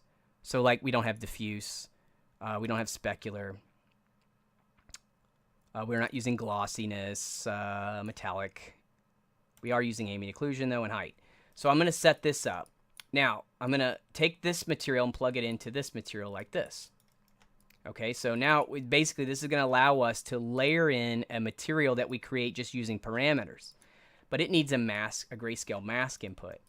So a quick way to generate that is here in our mask generators. Let's see here. Mesh adaptive. And you go to mask generators. There's one in here called dirt. And we're going to use this guy.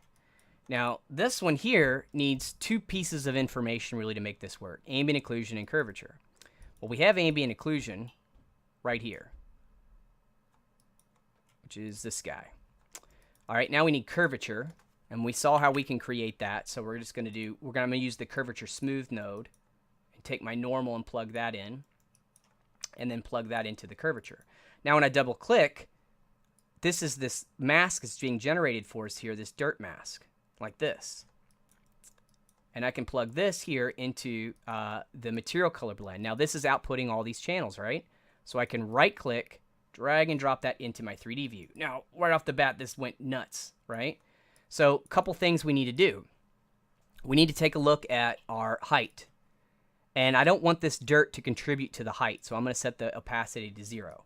So that fixes that. However, now we have this white, and that's because my base, it's set to white. So what I want to do is just set this to like maybe a dark color, you know, I don't know, maybe like a brown or something, just something to kind of help integrate these guys together like this. Maybe we go with something like that, I guess. And then here I can even drop the opacity on it. So it just kind of feathers it in basically. So now what I like to do is I look, this is the base color that we created.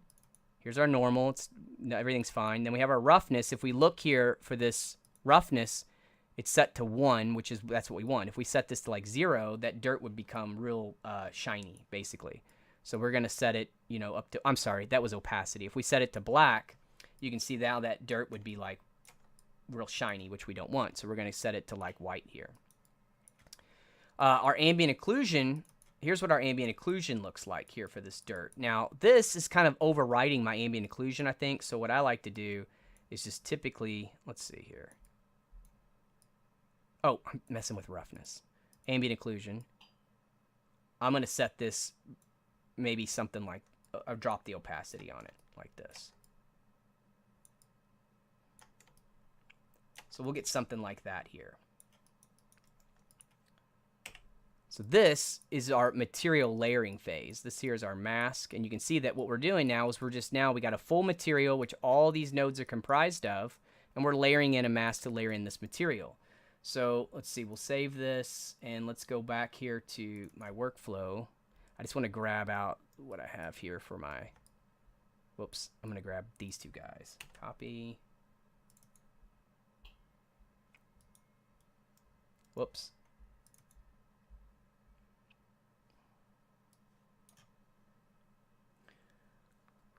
Get that set back up. Okay. And then paste. You can see that sometimes when I pasted it in, it grabbed that node on me. I didn't want that, but all right, so that's material blending. There's my outputs. Okay, there we go. So now we'll just move this up. All right, so here's where, like I said, we're doing that material blending phase here. Okay, so one other thing, I'm sorry, I know I keep saying that. I want to try, can I do the water level here? Yep, this guy does this. All right, so now let's just quickly add some water to this. Okay, so this is going to be another level that we're going to add in. So I just want to make sure that my channels are all correct, and they are. So we'll come into here, and for our material, blend that into there. And let's throw that down in here into our material. All right, so this is our water level basically, and we can start to adjust this water level like this. Let's get this over. And you can see that it's just, you know, it's adding this water in. Let's get it more like this.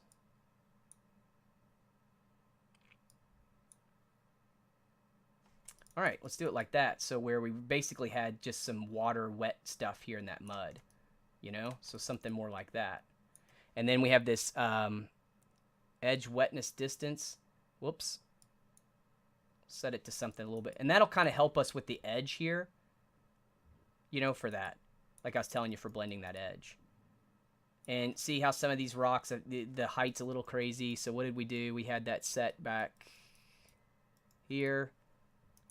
Let's go back to that global opacity and just set that down a little bit. Whoops, too much. We'll leave it like that for now. This guy turned out really well, this rock. You can see it's just, you know, a matter of just how much detail we got on that.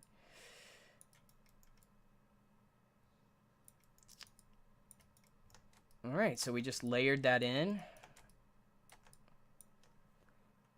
And we'll save that.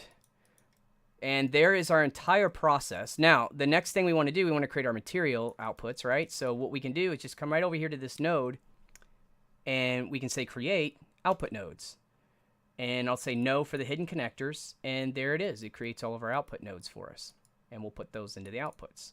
Now we have our textures that we need. So we have base color, we have our normal, here's our roughness, metallic is 0, height, ambient occlusion, and we have a mask in here, which we don't need, so we'll just kill that guy. So now what we could do is we'll just jump this over into iRay and just take a look at what iRay kind of render would do with this guy. So now we can really start to see what this looks like, you know, because we're going to have our shadows, we're going to have, you know, everything in play here. And maybe we could play around with our environment. I forgot what environment I even had in here. What's this one look like? It's interesting, I guess. Well, I think it was just the panorama map. Yeah. This is a good one for like end of day, like, you know, evening kind of thing. And then Corsica Beach is one that I use a lot right here, because it's got a really nice kind of directional light into it. So we could do something like this.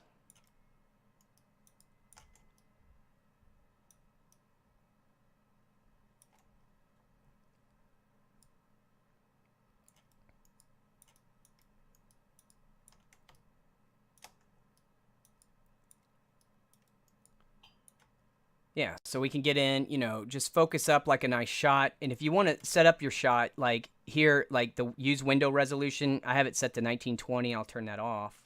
And now it's going to use like actual 1920 by 1080. And then I'll increase my aperture distance here. And then once you have that, you can just hit Control and middle mouse click to set the distance. So now we're just setting like, just setting in there, look, a little, the focal point or whatever.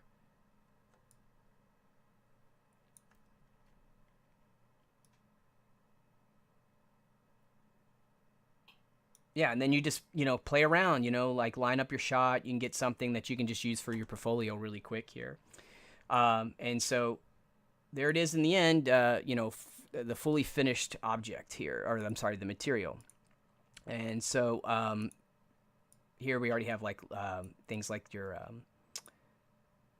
post effects. We enable those guys, and you can get things like your vignette, and then also like if you want to use like some bloom, like the glare here, so we can increase, decrease the threshold and things like that till we get like some type of blooming or something like that if we need that.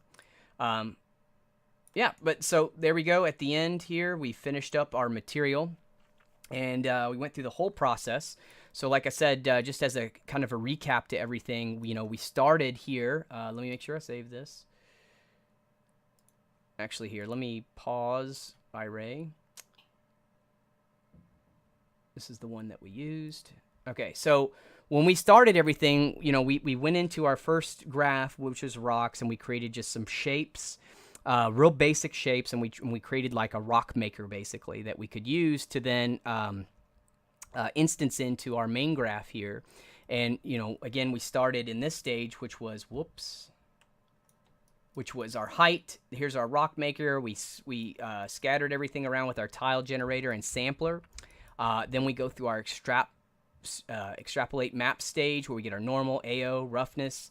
Then we have our albedo, and our albedo, the key is using this gradient map, but then making sure that whatever grunge map we feed into that is going to be, detailed enough so that it'll work. And then everything gets layered down into our base material, which is what we start with to begin with, and then we can do some material blending. Like, for example, we can blend in some dirt and some water here. And then the last thing here, we have our output. So now we're ready to publish this substance, completely procedural and ready to work. Here at any time, we can change our resolution and so on, and everything's ready. Now, this rocks that we have here, another thing would be to think of is, okay, maybe I create this in a separate substance package altogether. Because right now it's part of this substance package, and when it's like this, I refer to this graph as like a utility graph that's used to help me complete this graph. Or it's a subgraph, basically. And whenever you can take like a process that you're doing, like creating like a shape, and subgraph that into something else, it's good for optimization, it's good for organization and so on when you're building your material this way. So always try to like subgraph things, label things correctly, because if you just try to build like everything in one huge graph, it's a nightmare to work with, and you'll find yourself like getting lost, even your own graphs that you create. And so it's always good to stay organized and break things off into these subgraphs like this. Like I said, it's a little work up front because, you have to expose parameters and stuff, but it gives you a really easy tool to work with. So you saw that once we jumped into this area, working with our little rock here, that became a real easy process because we were just, using this node. Now imagine having to I wanted these 4 variations. I'd have to copy and paste all those nodes, paste it down. And I've seen graphs like that, and it's a nightmare. So this is such a better way to work. So that is everything in this webinar, and we'll just go ahead and close out here. If anybody has any questions, just let me know. As always, I'm on the Discord channel with you guys, and so if you have a question, just send me like a message like directly or whatever, and I'd always be happy to look at your work or talk to you or help you through any problems. All this that we did today, I'm going to share so you guys will have this source file to work from, so I'm just going to save this and give it to you guys directly. So thanks a lot, everybody. I'm sorry. The idea was I wanted to keep this up to like 2 hours, but it went 3. So I don't know. I guess that's not too bad, but thank you guys very much. Hope you enjoyed it. This is archived, as it was asked earlier, in case anybody's wondering. I'll send Rich the link, and he can share that with you guys again. So thanks, everybody. Really appreciate your time. And again, if you have any questions, feel free to hit me up anytime. Take care and have a really good rest of the week, everybody. Talk to you later.